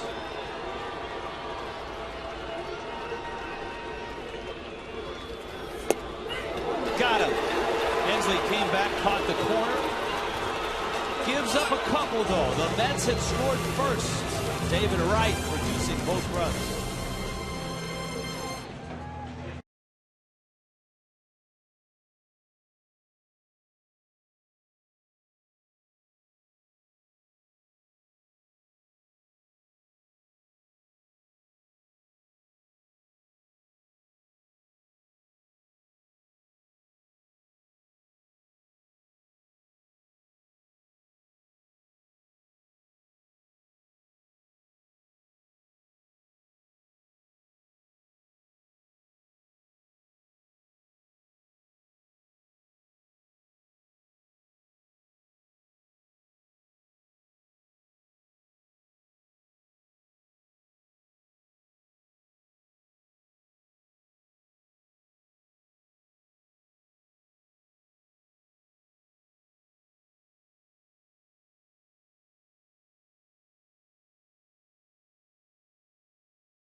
inning, we saw Jose Reyes successfully steal second, and that was a big problem for the Marlins during that Padres series where they successfully stole 10 of 10. So earlier today, John Buck behind home plate getting some reps and practicing throwing guys out at second. He said he and Hayes talked after the Padres series. They felt like they were rushing their mechanics a little bit, trying to overcompensate for the time it was taking the pitchers to get them a ball when it was time to throw somebody out at second. So he said he just wanted to get some reps in, make sure they were playing within themselves. Another issue the Marlins tried to address, pitchers practicing fielding, some PFP before the game. The entire bullpen was out there.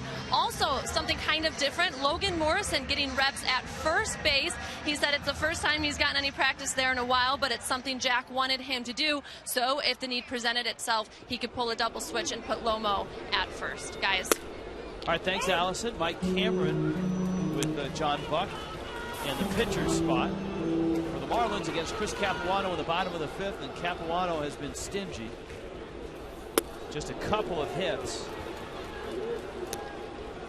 and he has struck out 5. Marlins got a leadoff double from Gabby Sanchez last inning, but then Capuano fed 3 ground balls to the left side, 2 to Reyes, 1 to right, and that was it.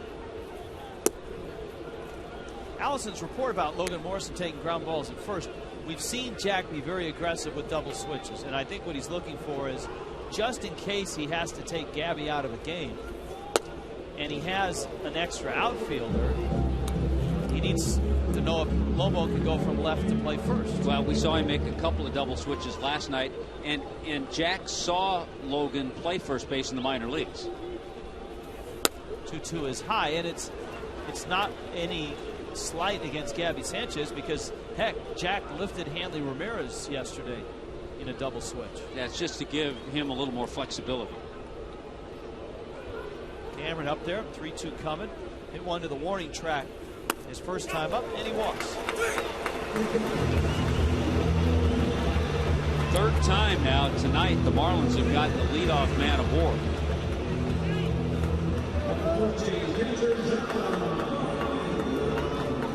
They're in a position here with Hensley already at 86 pitches, 5 innings into this ballgame, where if something happens, it probably will hit for him. And now Wes Helms has emerged on deck.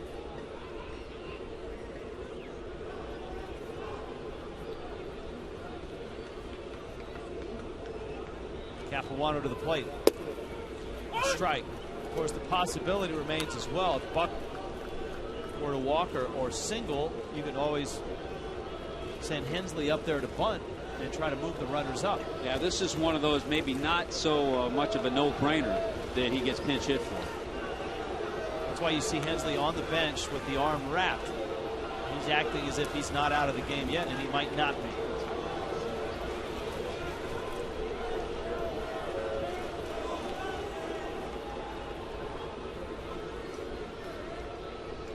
One pitch to Buck.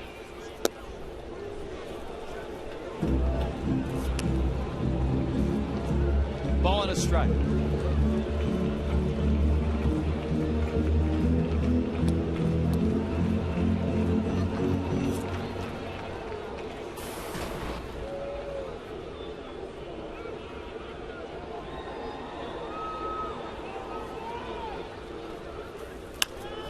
Buck hits another pop-up. Second one of the night. Murphy caught the first. Murphy gets the second.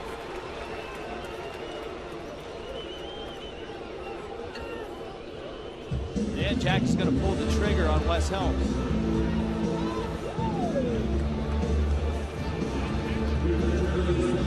So for the second start for Clay Hensley, he goes 5 innings against the Mets. The first one he didn't give up a run. In this one he gives up 2. You know, the bottom line overall not too bad. 10 innings, gave up just two runs. Just hasn't gotten any support tonight. Talking to Wes today around the batting cage. Made a couple adjustments with his feet, moved a little closer to the plate, and really the last 3 or 4 at bats he's had, he has hit the ball pretty well.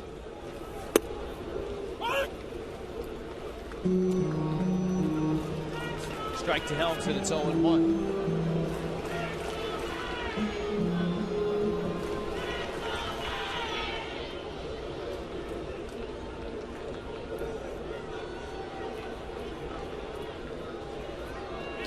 West's numbers usually better against lefties, and they are better this year against lefties, but still not where he would want them to be. He's hit .230 against lefties, .158 against right-handers.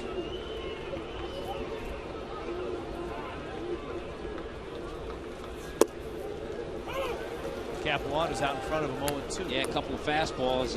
Wes probably thinking something else, and he's taking 2 fastballs for strikes.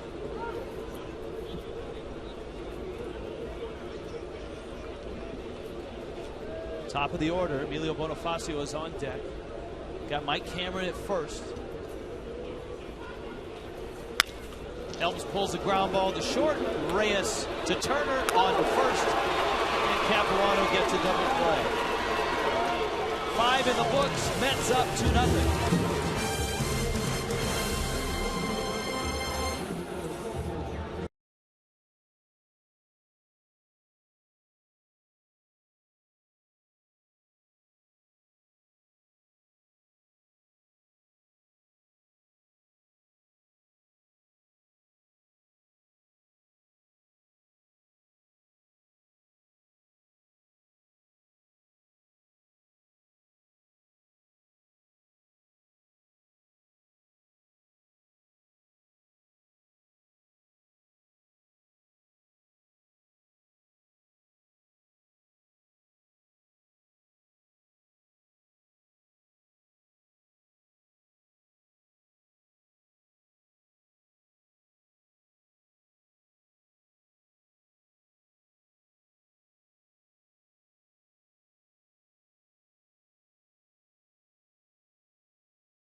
The Marlins, nice hat. Greg Dobbs with the drop-ins once again. Marlins fans, present your Miccosukee Ultimate Rewards Players Club card at the stadium box office starting 2 hours prior to any home game to receive a $10 discount on up to 8 infield box seats. Offer cannot be combined and is subject to availability. Miccosukee Resort and Gaming. Get in the game. So can't you see Greg Dobbs doing like a shaving cream commercial or something? Yeah. Oh, yeah. Good inflection, great delivery. Nice bunt. Bonifacio streaks in and makes the play. Great play by Emilio Bonifacio, and that's a play last night. I think if the Marlins had to do it over, a play that Bonifacio would have taken and not Steve Cishek. Yeah, he comes in so hard. He charges the ball so fast. He's able to regroup this time and make a good throw. He had a play moving to his left the other night, too, where he kind of bobbled and was charged with an error. But that's a nice play there. Good play by Gabby, too. Your first baseman, you have to reach a little bit into that runner. That's not that easy.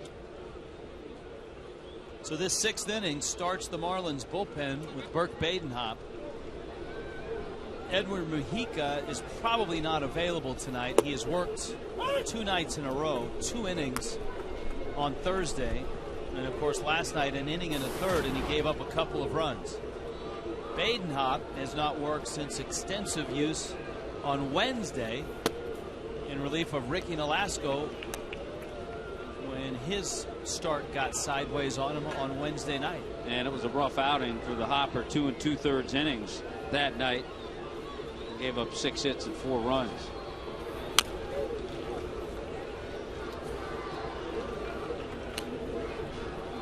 But it hasn't been an easy time over the last few games for the bullpen. Jason Bay nearly hit one out to right center field. Mike Stanton ran it down. Bay 0 for 2. Hopper paints the outside corner. Down goes Bay. Josh Tolley coming up. It is the top of the 6th. The Mets lead the Marlins 2-0. Now Hopper gets this pitch moving. Watch it come back. Just catching the outside corner. A perfect pitch.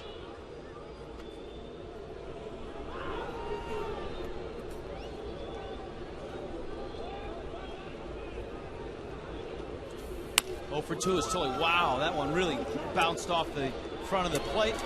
And a great play by Infante to pick it and throw it in a 1-2-3 inning. 7 pitches for the Hopper.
Nothing says baseball like fat men dancing.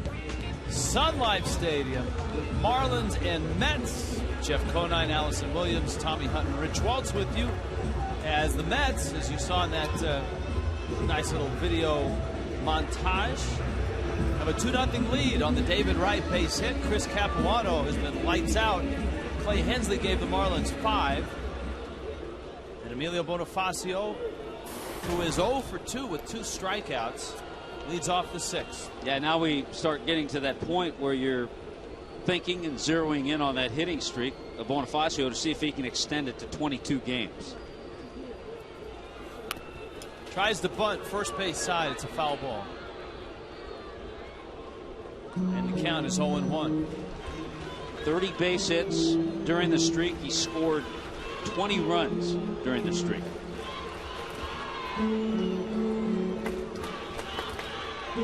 Last night, the 1 for 3 night. Scored a couple runs, walked twice, had a stolen base.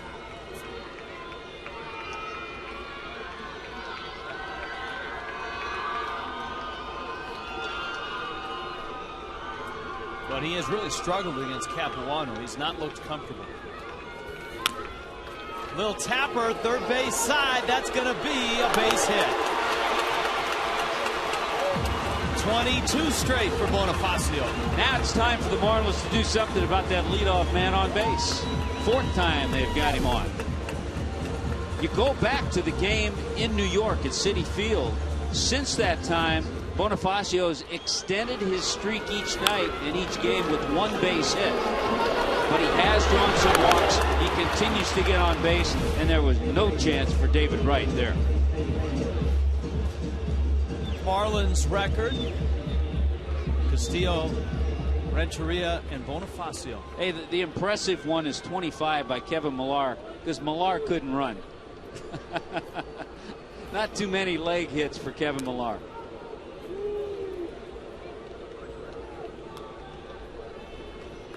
Infante an 0 for 2 tonight. He has struck out and flied out.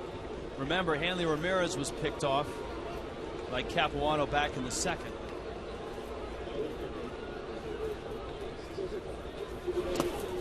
Capuano buries a breaking ball, and it's 1-0.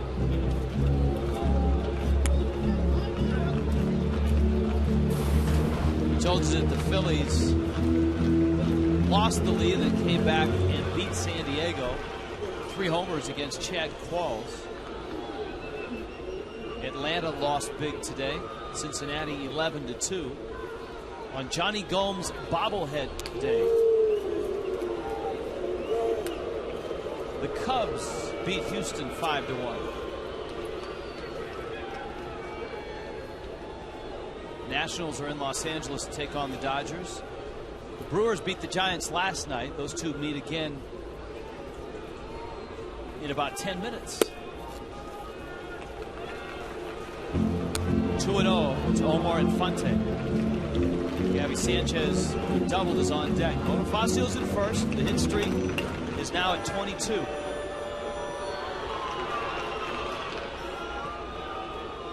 Remember, Capuano has the quick move as well. Has a devastating step move. Liner to right center field. That's a base hit. Bonifacio is racing for third. Ball's in the gap. Bonifacio will score. Infante's digging for third. He gets there with a triple.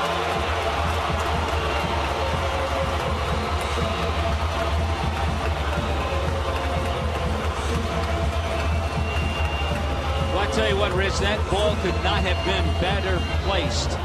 And it was a beautiful swing by Omar Infante. He lets it come to him, gets deep as the inside-out swing, gets it into that gap deep enough where he gets the triple. Always fun to watch Bonifacio score from first. He scores easily. And the Marlins in business, getting some big hits. That's the first big hit they've gotten tonight.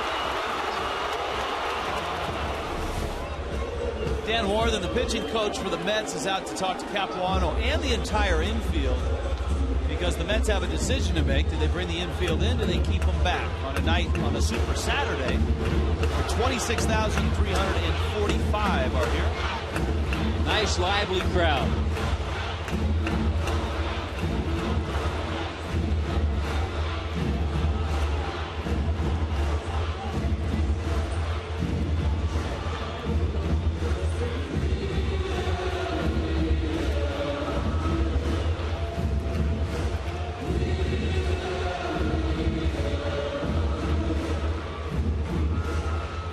It's Gabby Sanchez, and the Mets have compromised. The right side of the infield is in, the left side is back.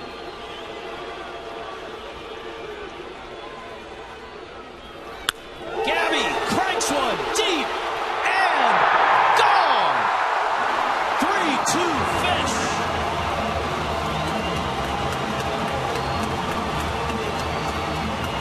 Just the way they did against Capuano in New York, scoring a lot of runs.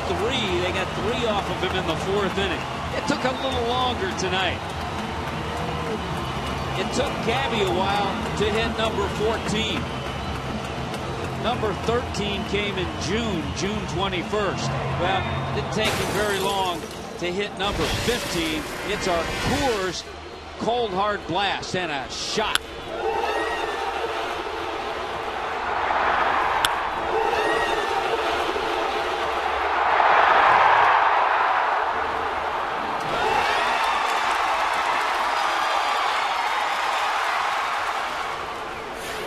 Ramirez now. Still nobody out. Hanley a ground ball to David Wright. Backing up, throws him out. So 3 consecutive hits. The infield single by Bonifacio started it. Infante's triple chased home Bonifacio. And then Gabby hit the next pitch in the seats. DJ Carrasco in the Mets pen.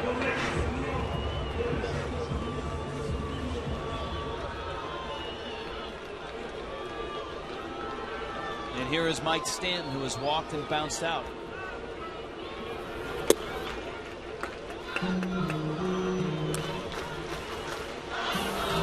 Stanton, of course, homered last night.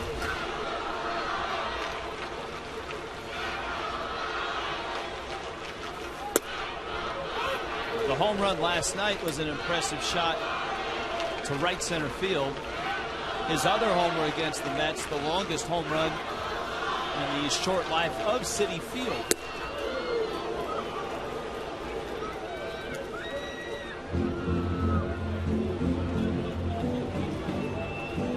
There they are, the trio that have combined for the 3 runs here in the 6th. Gabby Sanchez with 19 last year.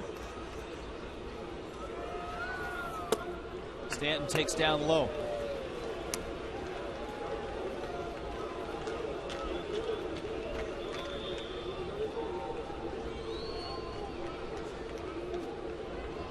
Chris Capuano. He had kept the fish off the board through 5. Stand to center. Pagan makes the catch. Coors Light freeze cam time. What are we freezing tonight? Oh, the Mike Cameron grab. Good extension. What made the play really was his first step and angle. You don't get that first step, a quick one, and you don't take the right route, you don't make that play.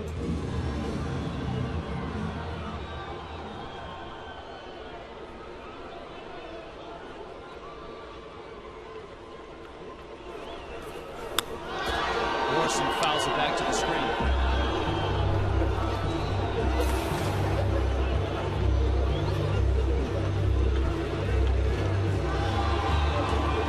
Had a fan ask me the other day about Lomo's helmet. I just said, well, it's his head. His head just kind of goes at that angle. Capuano thought he had a strike. It's 1-1.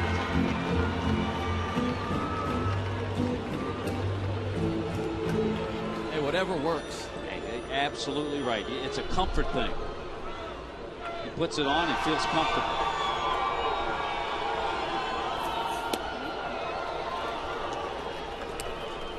I think this is the first lead the Marlins have had on this homestand. You're right. They did not lead at all against San Diego. And last night they caught the Mets 3 times but never took the lead. Morrison to right field. That ball's hit well. That ball's gone. Lomo's 14th. And a Coast Guard salute for his late father at home plate. Beautiful. Stayed back on the breaking ball. And again, we mentioned it early in the game. Sometimes a lefty against a lefty, it'll help him come out of a little slump. His base hit, first time up, broken 0 for 11.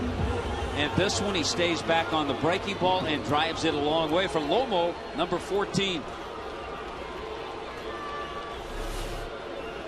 Here's Cameron now. And Capuano misses down low. 86 pitches now for Chris Capuano. Carrasco is ready in the pen.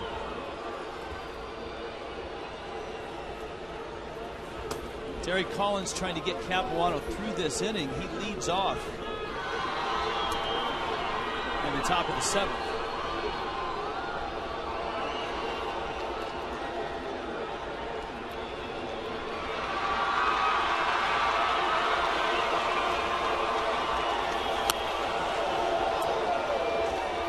Cameron fouls it back.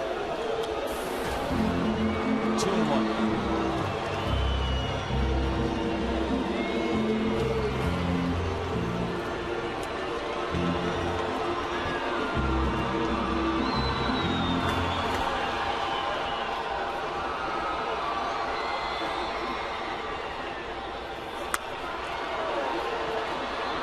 Marlins at 2-2. Gabby Sanchez, 2-run homer. Logan Morrison a solo shot. Omar Infante an RBI triple. Marlins need a double to hit for the cycle this inning.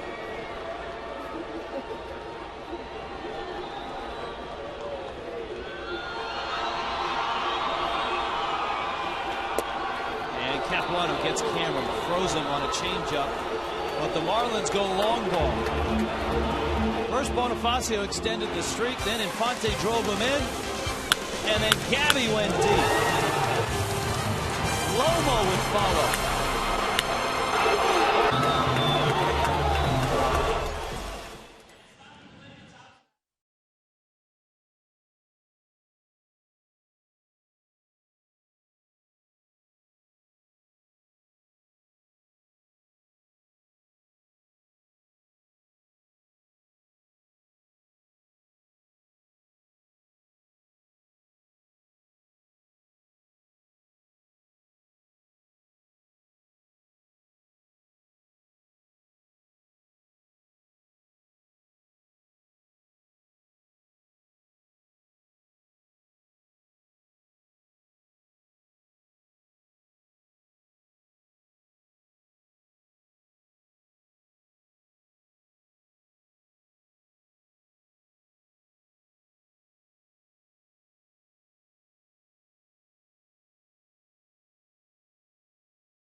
Gets to do something that they haven't done this entire homestand, and that's pitch with a lead. Marlins' pen has been used to try to keep games close, but tonight, Bert Badenhop fires a strike to Willie Harris. Yeah, you're right. Pinch hitting spot here in Capuano's position with Reyes and Justin Turner to follow. A totally different situation now for the bullpen. This is Badenhop's game to win.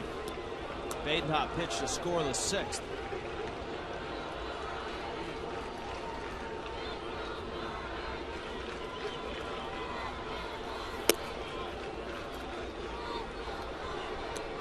Two and one to Harris.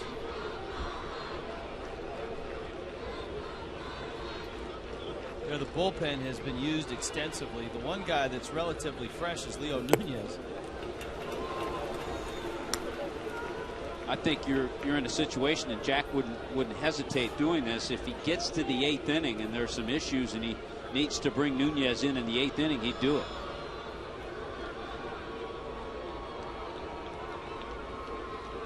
Two. Struck him out. Harris almost looked like he was putting the elbow out to try to get clipped on that pitch, and it catches the corner.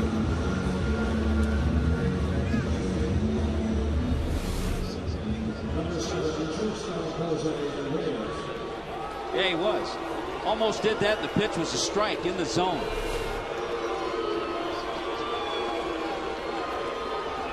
Here's Jose Reyes.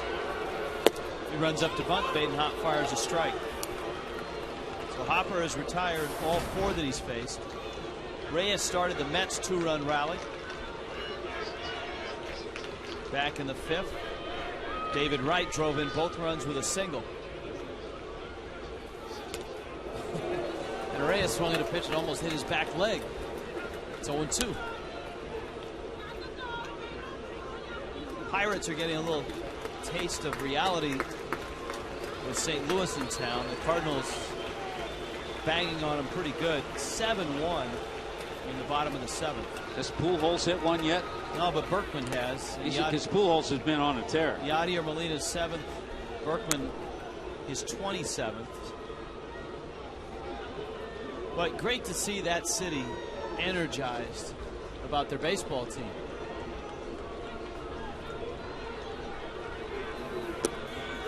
Check swing. Did he go? Nope. Yeah, last night Pujols in Pittsburgh was 4 for 5 with his 22nd home run.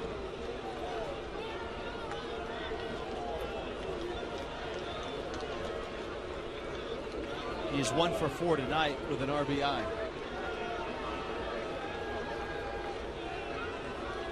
Two to Reyes.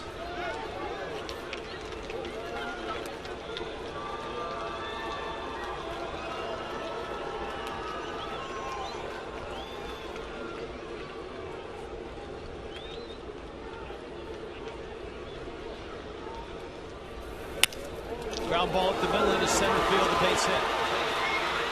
Well, we told you before the game, Jose Reyes leads the National League in by a lot with 45 multi-hit games. 2 hits tonight. That's number 46 now. And 131st hit on the year. Leading hitter in the National League. The Mets have never had a batting champion. Really? As far as I know. We looked at John Olerud had a big year there. Cleon Jones 1 year hit 340, but I believe there were better hitters. The 1 year Olerud had, I believe, Larry Walker won the title. No batting champs and no hitters. Let's see if Reyes is on the move. He stole second easily in the 5th inning. Badenhop a little quicker to the plate than most of the Marlins staff.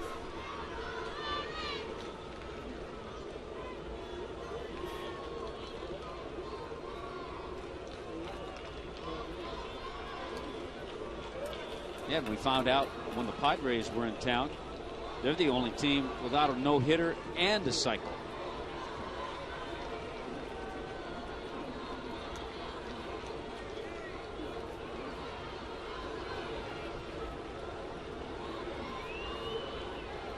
Reyes with 31 stolen bases. Badenhop steps off. 4-2 ball game. The Marlins getting 4 runs in the bottom of the 6th. You know, you piqued my interest in the Pirates-Cardinals series in Pittsburgh because I hadn't checked. I forgot to check today. They had over 38,000 last night. That's a sellout in that ballpark. At PNC. And I'm sure they have a similar crowd tonight. Tonight they had the throwback Negro League uniforms going.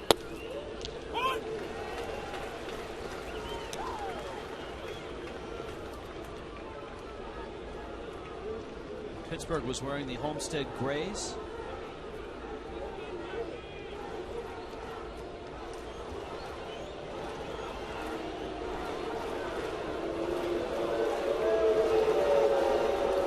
Justin Turner at the plate. Jose Reyes at first. Pitch out. 2-1. And Jack McKeon muttering to himself. Almost an indication that the Marlins bench did not call that pitch out. Well, Buck is looking in. Maybe Jack was just muttering to himself that Reyes wasn't running. Got him on the hands, and Turner dumps it into right field. Reyes is headed to third, and Stanton drops the ball.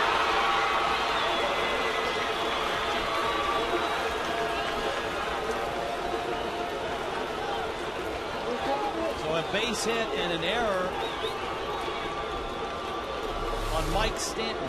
I don't know if Mike would have thrown him out because he never hesitated when he rounded second. He was going to third. Reyes was all the way. So maybe no error. No, they've given him an error. But I don't think he would have thrown Reyes out. And that goes back, Turner's swing goes back to what Terry Collins told me. He hits second a lot in the minor leagues because he hits the ball that way very well, and he found that hole on the right side. Now Badenhop has Carlos Beltran to deal with. We told you that Beltran has been getting on base at a ridiculous clip. 29 consecutive games. All he's done tonight is walk 3 times.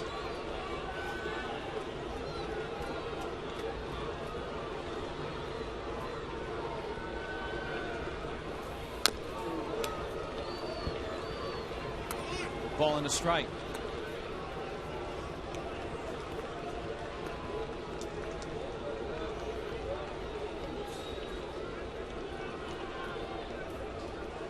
Tough guy to double up, a little easier now than maybe a few years ago, especially from this side of the plate.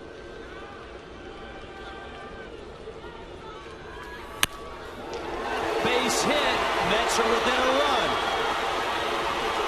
3 consecutive hits against Badenhop. Here comes David Wright.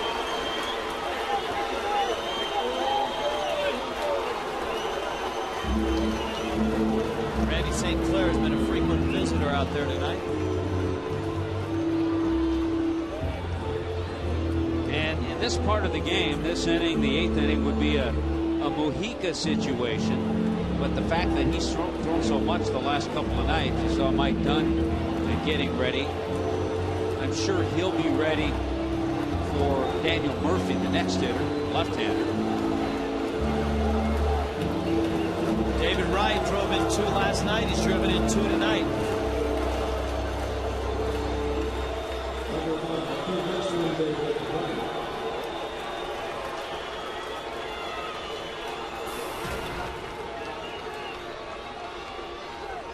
Mike Dunn is ready. You've got the lefty on deck with Murphy in the switch hitting Pagan.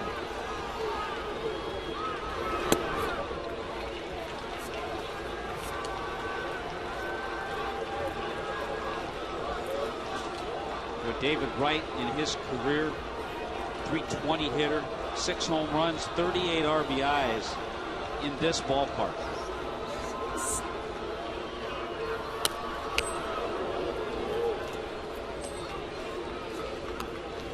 One ball, 1 strike.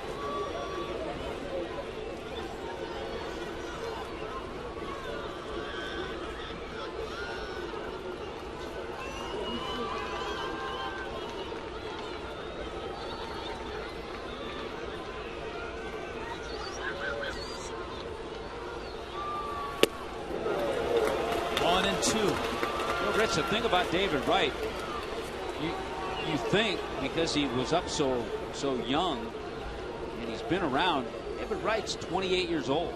He's got a lot of baseball left in him.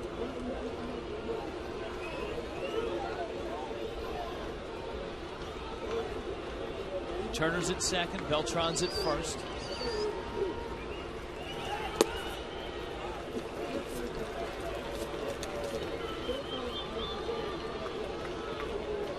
Wright, obviously, an injury-filled season this year. The back injury knocking him out for 2 months. Was a homer shy of 30 last year. Drove in 100 runs for the 5th time in his career last year. Drove in 103.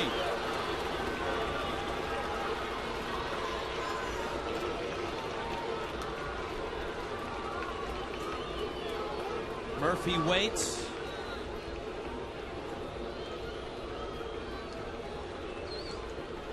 Badenhop to right. That breaking ball hung a bit.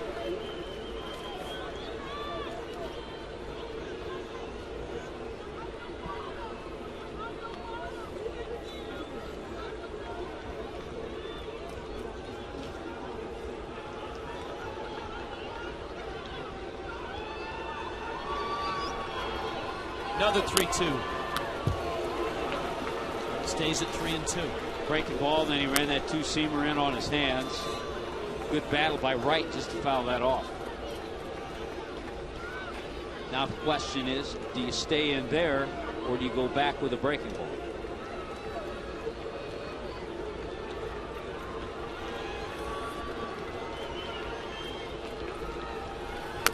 Stayed with a sinking fastball. And Wright just got a piece of it.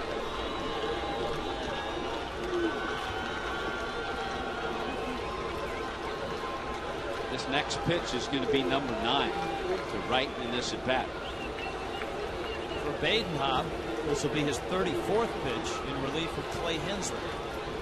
Hensley went the first 5, gave up 2. Badenhop has given up a run here in the 7th. Breaking ball, fly ball. Cameron.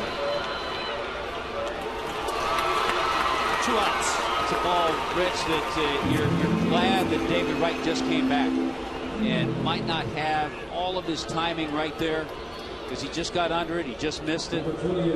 That's a pitch many times he crushes. The big out. Jack McKeon comes out and going to make a double switch here. Ryan Peterson's going to come into the ball game. Mike Cameron's coming out. Mike Dunn exits the bullpen, enters the arena, so to speak.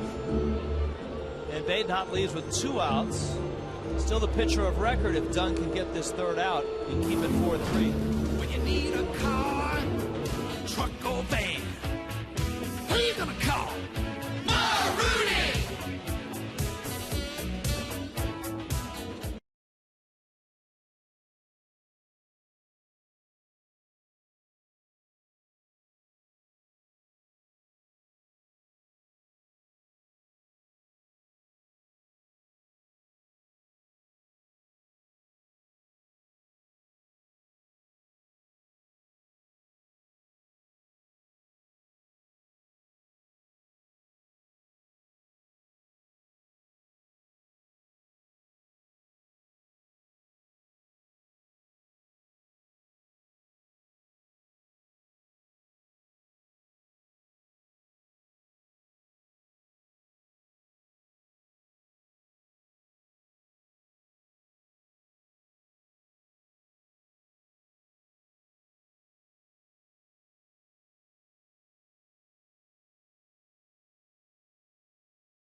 It's the 7th. Jack McKeon with a double switch. Ryan Peterson now occupies center field for the Marlins. And Jack is hoping that Mike Dunn can come in and throw strikes and get Daniel Murphy out.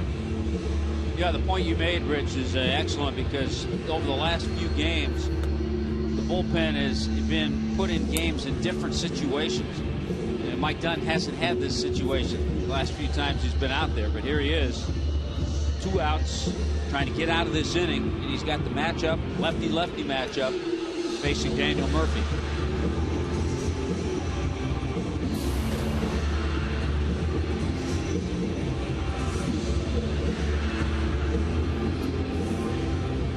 Murphy 0 for 3.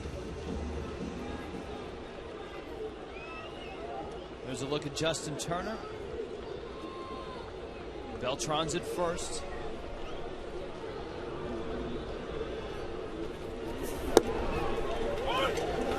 Murphy has been hot. We told you about his numbers, and it goes for lefties and righties. Those are great splits.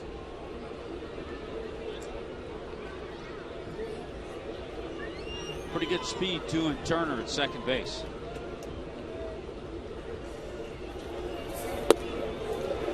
That's a strike. It's 0-2.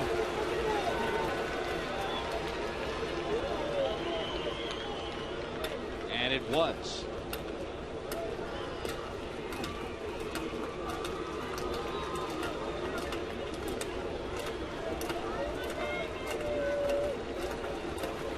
Oh, 2 pitch coming. Buck has to dig it out. Nicely done. Lefties against Mike Dunn are hitting just 176. giving up 1 home run to a lefty. 68 at bats.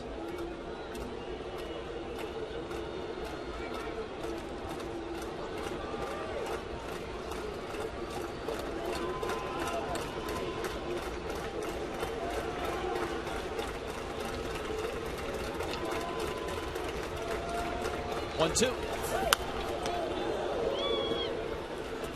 97 with that last fastball. Murphy just happy to get a piece of that one.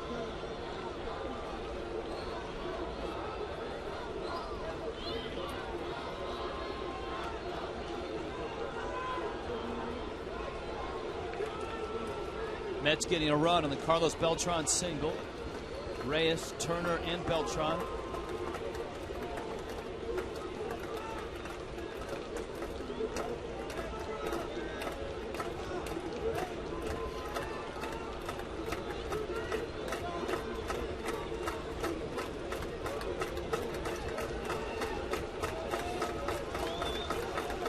The 1-2.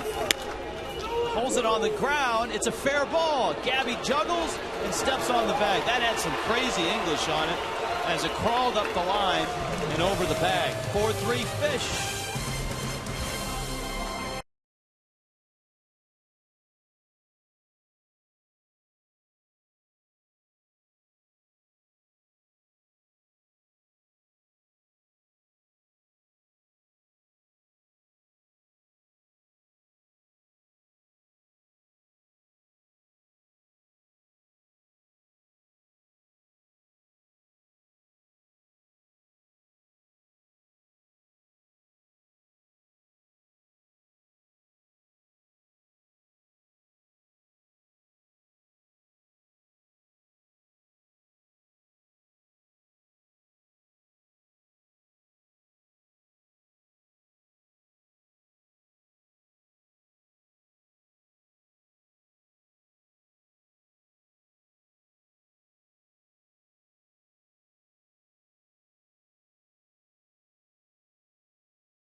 They get on the scoreboard first.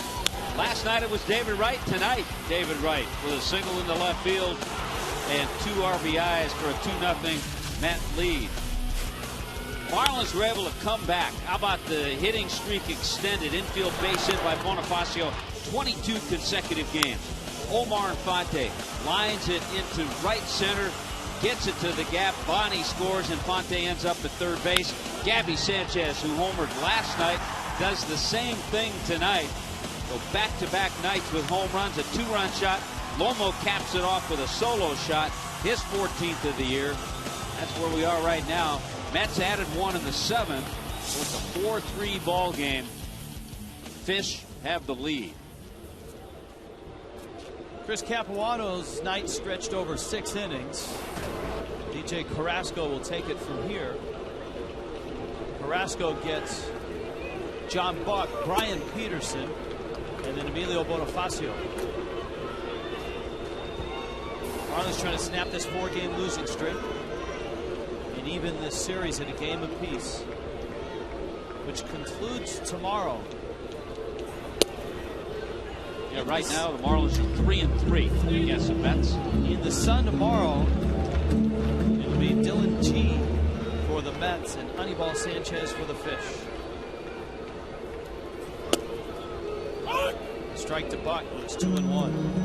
Marlins will draw in Washington. Jordan Zimmerman, Yvonne Hernandez, and John Lannon.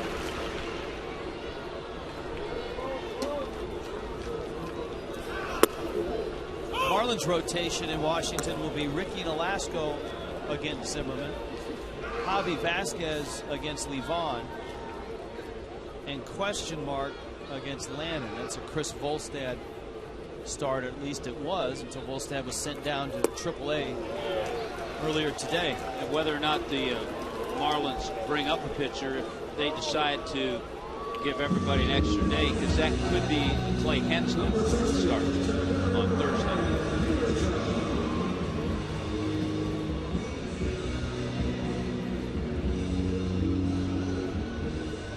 Ryan Peterson now.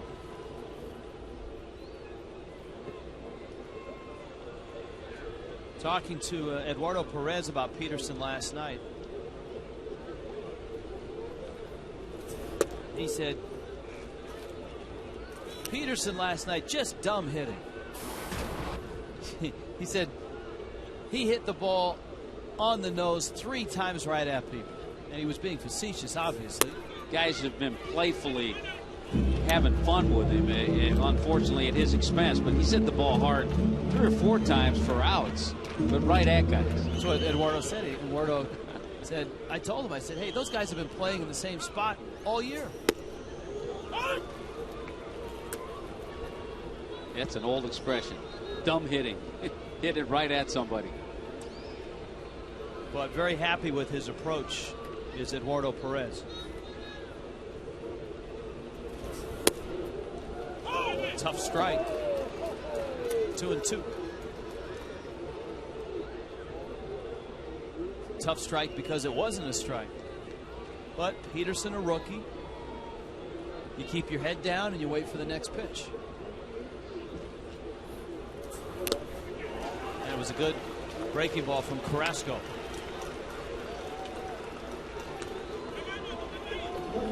Here comes Bonifacio now.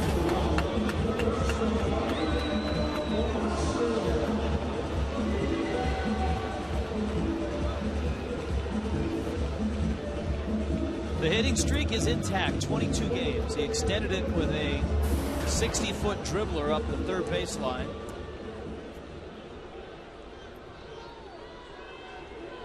Chris Capuano really handled him pretty well. He struck him out in the first and the second, and then that jam shot in the sixth was a stroke of luck for Bonifacio.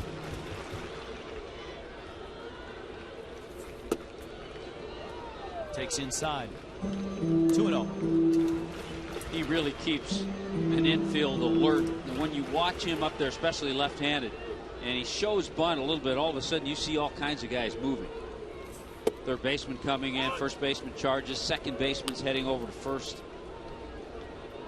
You know, to me, one of the most impressive things about the hit streak is that he has continued to walk. You talked about the fact that he doesn't have a lot of hits over the hit streak. His average is at 340, but his on-base percentage is right around 415.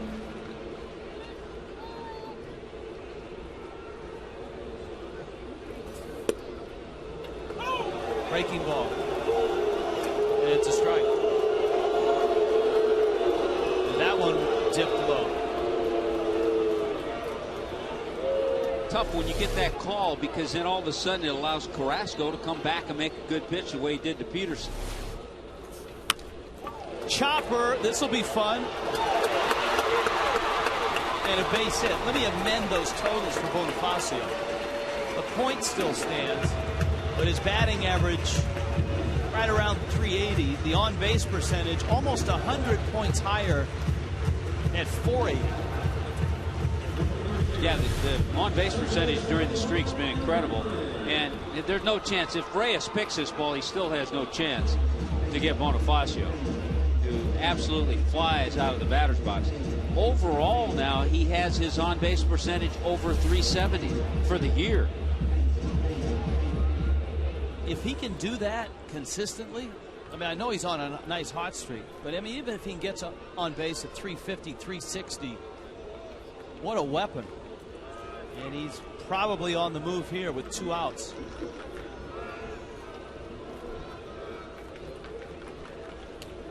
Carrasco chases him back.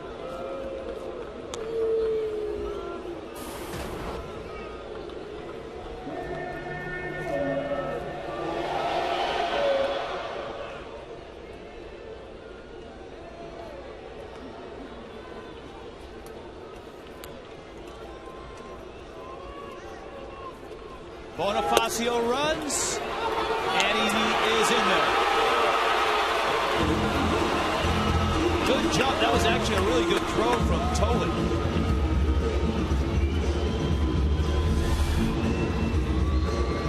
Yeah, the jump good. Totally got rid of this ball in a hurry. Quick release, but Bonifacio just did beat it. A little bit of a crash landing. It almost looked like he scraped his either face or chin on the ground.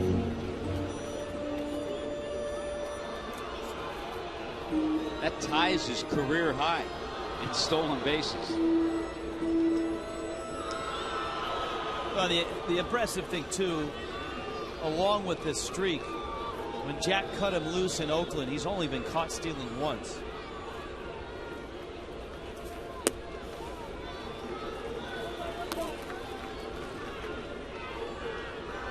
How big would a run like this be to sneak one in with 2 out?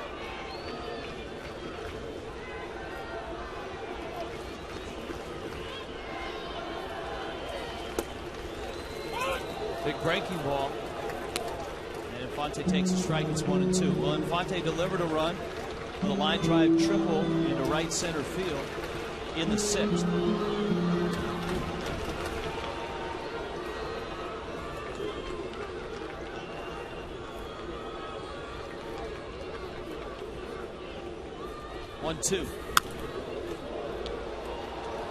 Well, he was thinking right field line with that swing.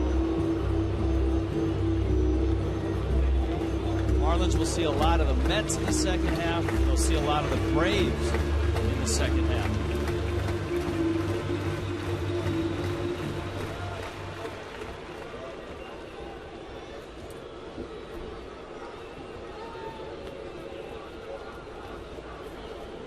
One, two.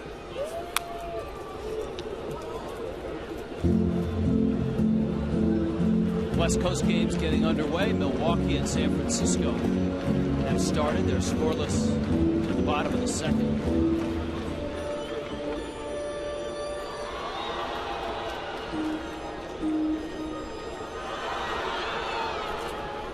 Nationals and Dodgers about a half an hour away from starting.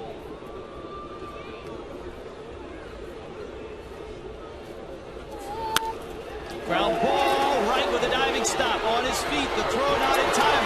Bonifacio's coming home, and he's going to score. Infante on his way to second, and he's there.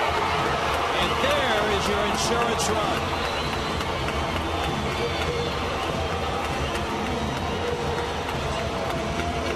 I think it was an ill-advised throw by David Wright. He really didn't have a chance to get Infante. On the other hand, not the greatest of efforts by Murphy. You've got to get in front of that ball if you're Daniel Murphy, especially with Bonifacio at third. Unfortunately, it's going to be an error for Wright, but a ball that could have been knocked down by Murphy to keep Bonifacio at third anyway. A base hit for Infante, an error by Wright.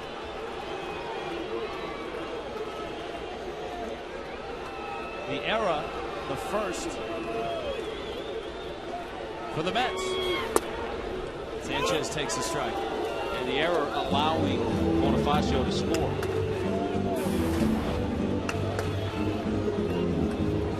Well, that's a good answer back to the Mets run in the top half.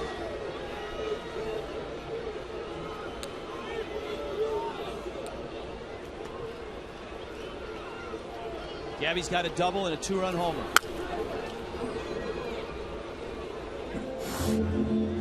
And a serious look on his face, that's for sure. This is our Gunther Volkswagen drive of the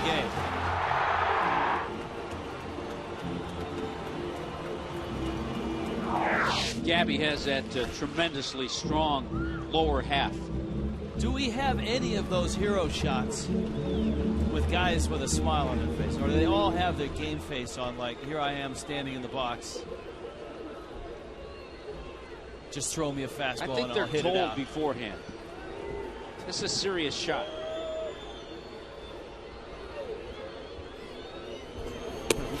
We've been told there is one guy who in his hero shot is is smiling. And the crack staff is throwing a bonus AT&T trivia question. Oh, Bonifacio. He's always smiling. Let's see if you are right, Tommy Hutton. That one's called foul. Hey, See? you were right. Because the smile is Bonnie's game face.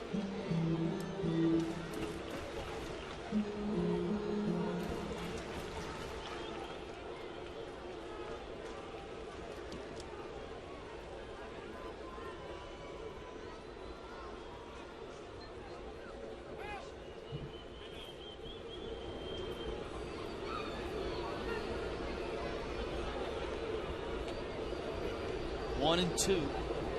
A run across and a 2-run lead, the bottom of the 7th. Carrasco misses high. Of course, the Mets bullpen shuffled a bit. Francisco Rodriguez dealt to the Milwaukee Brewers. Saw him last night sending up John Axford, who came in and saved the game in San Francisco. Gabby Sanchez, left field, to the walls, big, it is gone! Second of the night.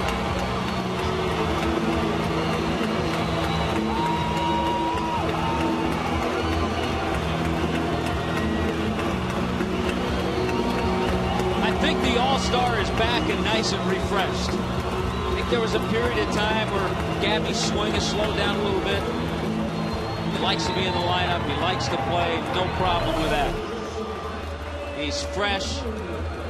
Oh, he gets a nice hanger out over the plate. Stays back on it. Great extension. The only question was it was hit so high and it started to come down. Bay looked like he was poised with a shot at it. Here's Hanley. Second rich career multi-homer game for Gabby Sanchez. He did it last June. He had a couple of home runs in Tampa. So 16 on the season. He's driven in 4 in the game.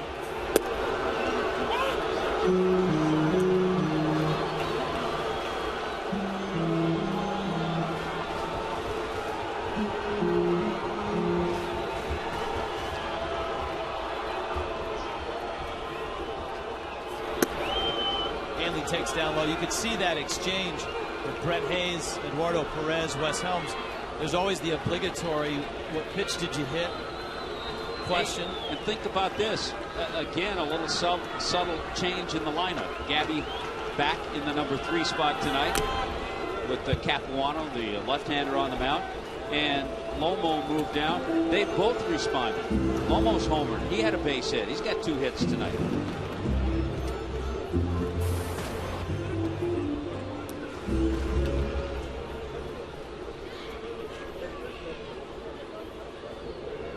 Two and 2 to Hanley.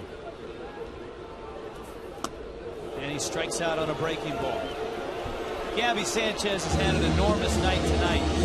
Double to the 4th. 2-run homer in the 6th. 2-run homer here in the 7th. Marlins stretch their lead. 7-3.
Allison Williams. And Rich, a super Saturday for our own Dave Van Horn, the voice of the Marlins radio broadcast. Honored today in Cooperstown as the 2011 recipient of the Ford C. Frick Award for Excellence in Broadcasting.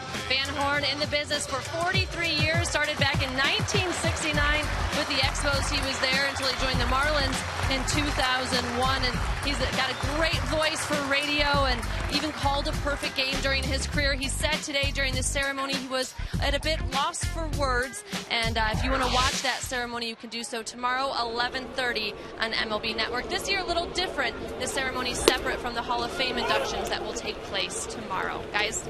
Yeah, what a great moment that must have been. Yeah, it has to be to sit up there and be on the same stage with the Hall of Famers.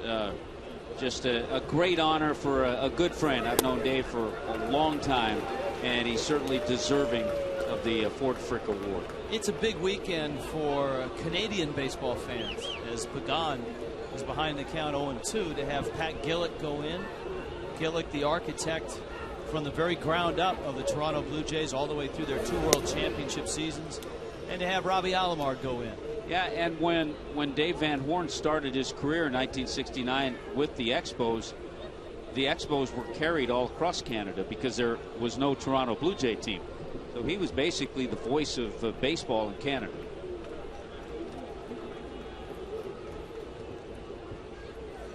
Mike Dunn still in there, and he catches the corner and strikes out Angel Pagan.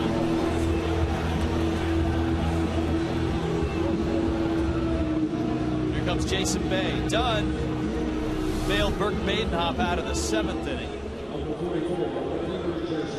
Badenhop stands to win this ball game if the Marlins bullpen can bring it home.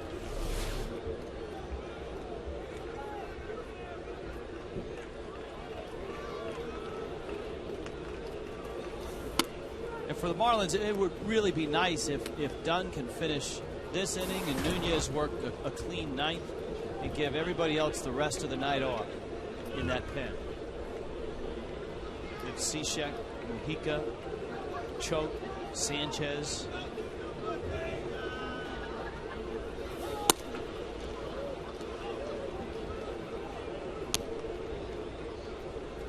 Counts 2-0.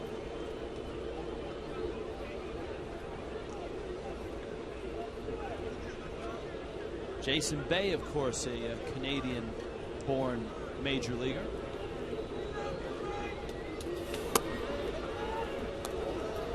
Out of Trail, British Columbia. He was in the Mets organization long ago as he started his climb to the big leagues. Expos organization to start with, then the Mets, then the Padres. Finally got a chance to really play in Pittsburgh for 6 years. And that's where he really blossomed as a player. He averaged 31 home runs a year from 2004 through 2009. Yeah, the Mets, as you said early in the game, Rich, they were seeking power, and you got a guy who 4 times has hit 30 or more home runs and driven in 100, but that hasn't happened yet as a Met. And he is signed to big money through 2013. Dunn strikes him out. Jason Bay 0 for 4 in this one.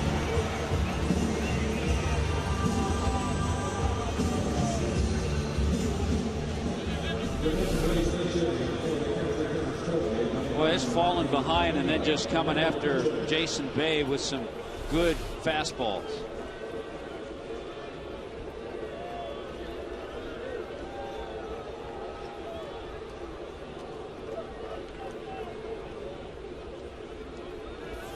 Ronnie Paulino stands in.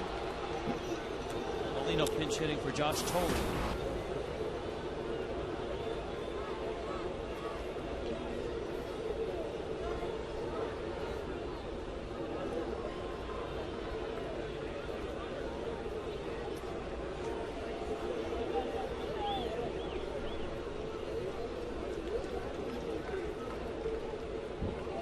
1 for 4 last night was Paulino. And a knee-high strike. Paulino kind of has that look on his face. It's not a strike. But it was at the knees.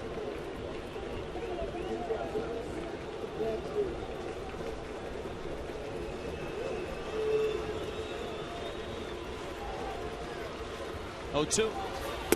Got it. Mike Dunn. 4 very big outs out of the Marlins bullpen. Bottom of the 8th here in Miami tonight. The Marlins leading the Mets.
That means it's Marooney time. When you need a car, truck or van, who you gonna call? Marooney!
Up our series with the Mets. Take a photo with a Marlins player at the strike zone pregame, and kids can run the bases after the game. Call now at 1-877-MARLINS. Greg Dobbs super on the drop-ins tonight. Well done. I think all of those were in one take as well. I don't think there were any Mikasukis in the whole bunch. So what you're saying is that when Dauber attended school, Long Beach State, Oklahoma, he went to class. Apparently. Igarashi. Stanton takes a breaking ball up. Counts 2-1. Mike Stanton, Logan Morrison. Pitcher's spot for the Marlins in the bottom of the 8th. where the top half of the order has done all the damage tonight. 7 of the Marlins' 9 hits have come from the first 3 hitters. Yeah, the only other hits have come from Logan Morrison in the 6th spot.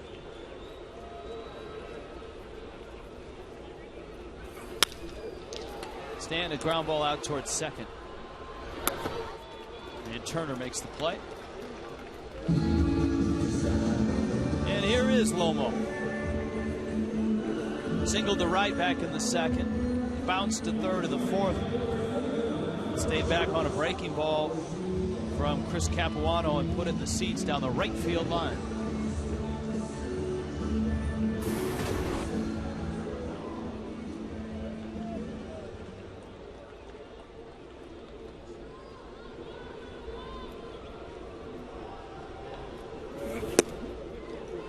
And a big rip at Igarashi's fastball. Chevy brings you the National League East standings. The Phillies just keep winning. Look at that, 63-36. The Braves lost today, and they lose a game in the standings. The Marlins trying to pick up a game on the Mets. The Nationals tonight are in Los Angeles. The Phillies, Rich, with the best record in baseball. There is the freshest arm in the bullpen for the Marlins.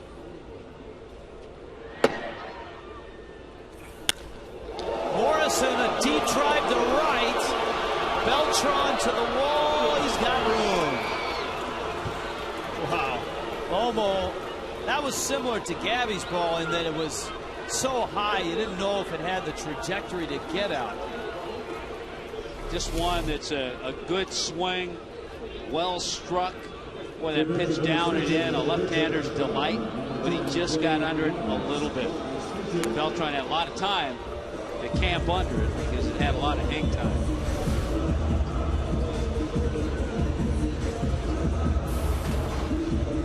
Dwayne Wise.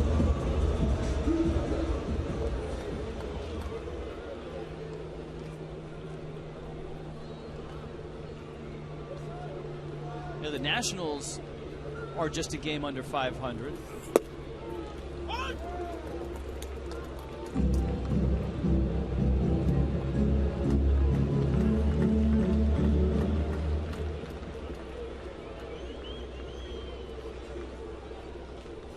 Oh, 1 pitch. Wise hits a chopper up the middle into center field, a base hit. Tommy, these are numbers coming into today. I haven't been able to peruse the scoreboard during the game and update them. The National League East against the rest of the National League is pretty impressive. Coming into today, the National League East 74-51 against the Central, 57-49 against the National League West. Runner goes. Wise is in there. I like the way the Marlins have been aggressive, trying to show a little aggressiveness themselves, and the fact that they can steal bases, playing teams, starting with the Padres, now the Mets, and then the Nationals, that all like to run. A good job, pinch hit by Wise, and then the stolen base. John Buck is at the plate. If you want to take it one step further, the National League East had a winning record against the American League in interleague play at 43-37.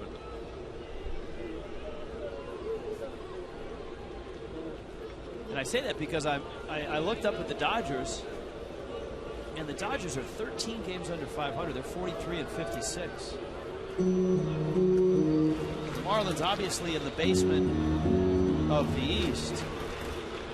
But if they win this game, it'll be their 48th win. Well, and you look, as you said, you look at the Cubs coming into play today. We're 20 games under 500. The Astros coming into today 33-66.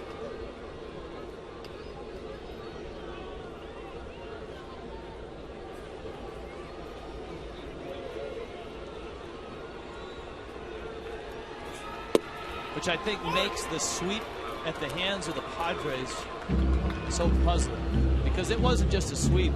The Padres dominated. They dominated the Marlins in those 3 games. Yeah, it hurt.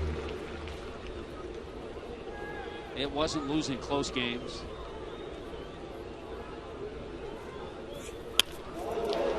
Liner to left, falls in front of Bay. Wise is going to score, and Buck drives in a run.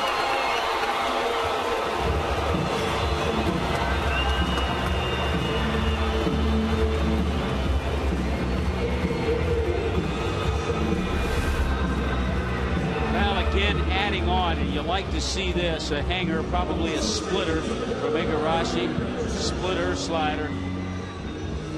And the stolen base of Wise pays off. He's in scoring position, and he comes around on Buck's base hit.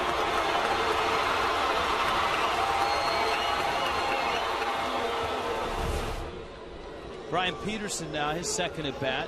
He struck out his first.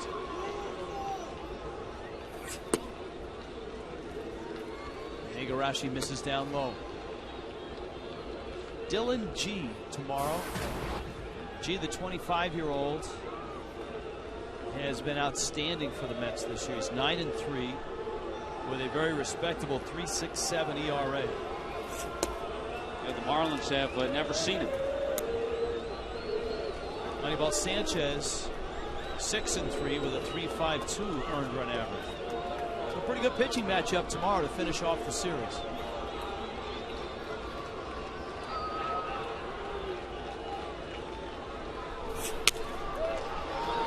Broke his bat. Reyes makes the catch. And the inning is over. But the Marlins tack on another run, stretch their lead to 8-3.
Y es presentado por KFC.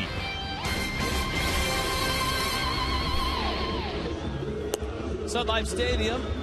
Leo Nunez out of the bullpen, trying to shut the door. Not a save opportunity. Those are his numbers. Yeah, and I think we talked about it, the way the bullpen's been used, the way the games have gone, he hasn't had a whole lot of action, so good for him to get out there and get an inning, and he'll face a pinch hitter, Lucas Duda. Dwayne Wise stays in the ballgame. He's pushing Brian Peterson over to left. There's Wise in center. The Marlins will shift over for Lucas Duda. Hanley pulls over on the first base side of second.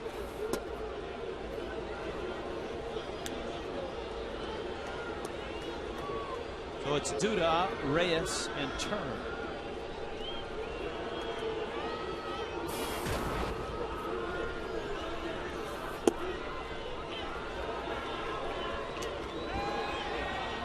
2-0. Well, the bullpen tonight, in relief of Clay Hensley, 5 innings for Hensley. Burke Badenhop an inning and a third. But he wobbled at the end. Remember, Badenhop gave up the 3 hits in the 7th. And he needed help from Mike Dunn after he got David Wright for out number 2. Dunn came in and got Daniel Murphy for out number 3. And then Dunn struck out the side of the 8th. Yeah, Mike Dunn was outstanding tonight. And I think so was Clay Hensley. 5 innings, 2 runs, coming back against the team that he pitched against last week in New York. Lucas Duda, that is his first home run this year. That is a mammoth shot. My goodness. That's 20 rows up and straightaway right field. It's amazing that he hadn't hit any this year yet with that kind of power. He had power numbers in the minor leagues. And you're right, you don't see many hit over that runway. That ball was, that stunned Jack McKeon. Lucas Duda hit 4 home runs last year in a little bit of time with the Mets. Reyes follows that one with one to right. That ball's gone.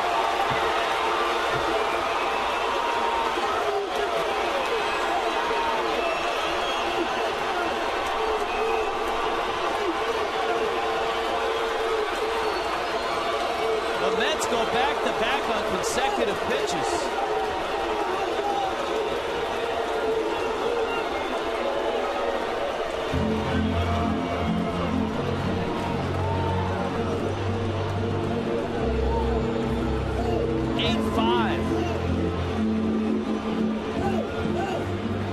Pitches in the 90s. One to Duda on 91. Hard to tell if that's a changeup or a fastball. Reyes hit 94.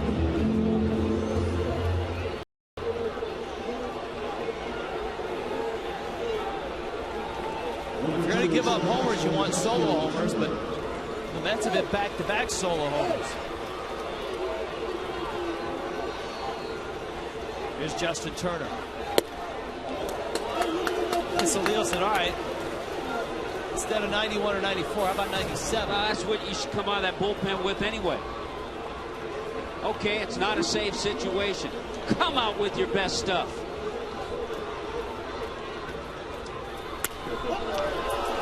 Infante spears it. On an out here in the 4th.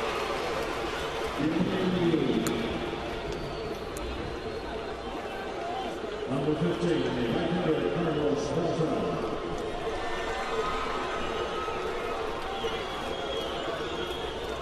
Carlos Beltran has walked 3 times and has an RBI single.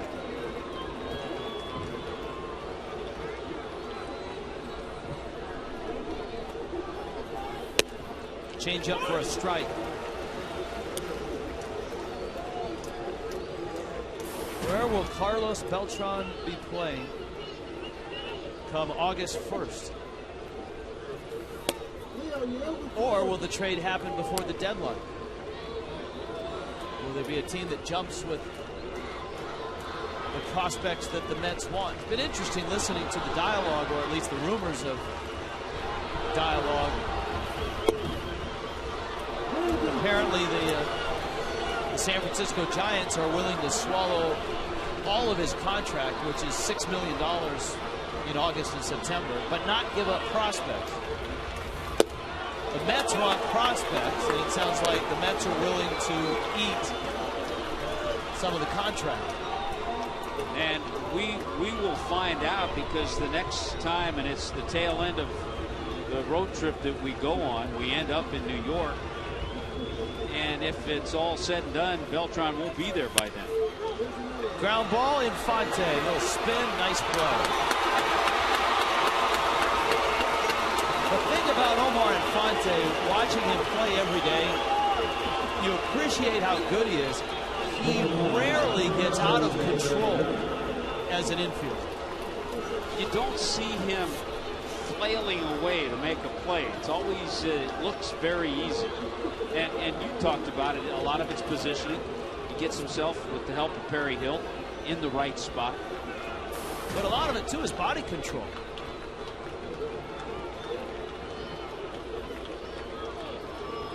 I was looking today, we were tracking Dan Uggla's hit streak. Pitch to right, swing and a miss. Nunez came out in 97 there, but as well, I checked on how Uggla has done defensively just to compare him to where Infante is. And Uggla has made 11 errors already.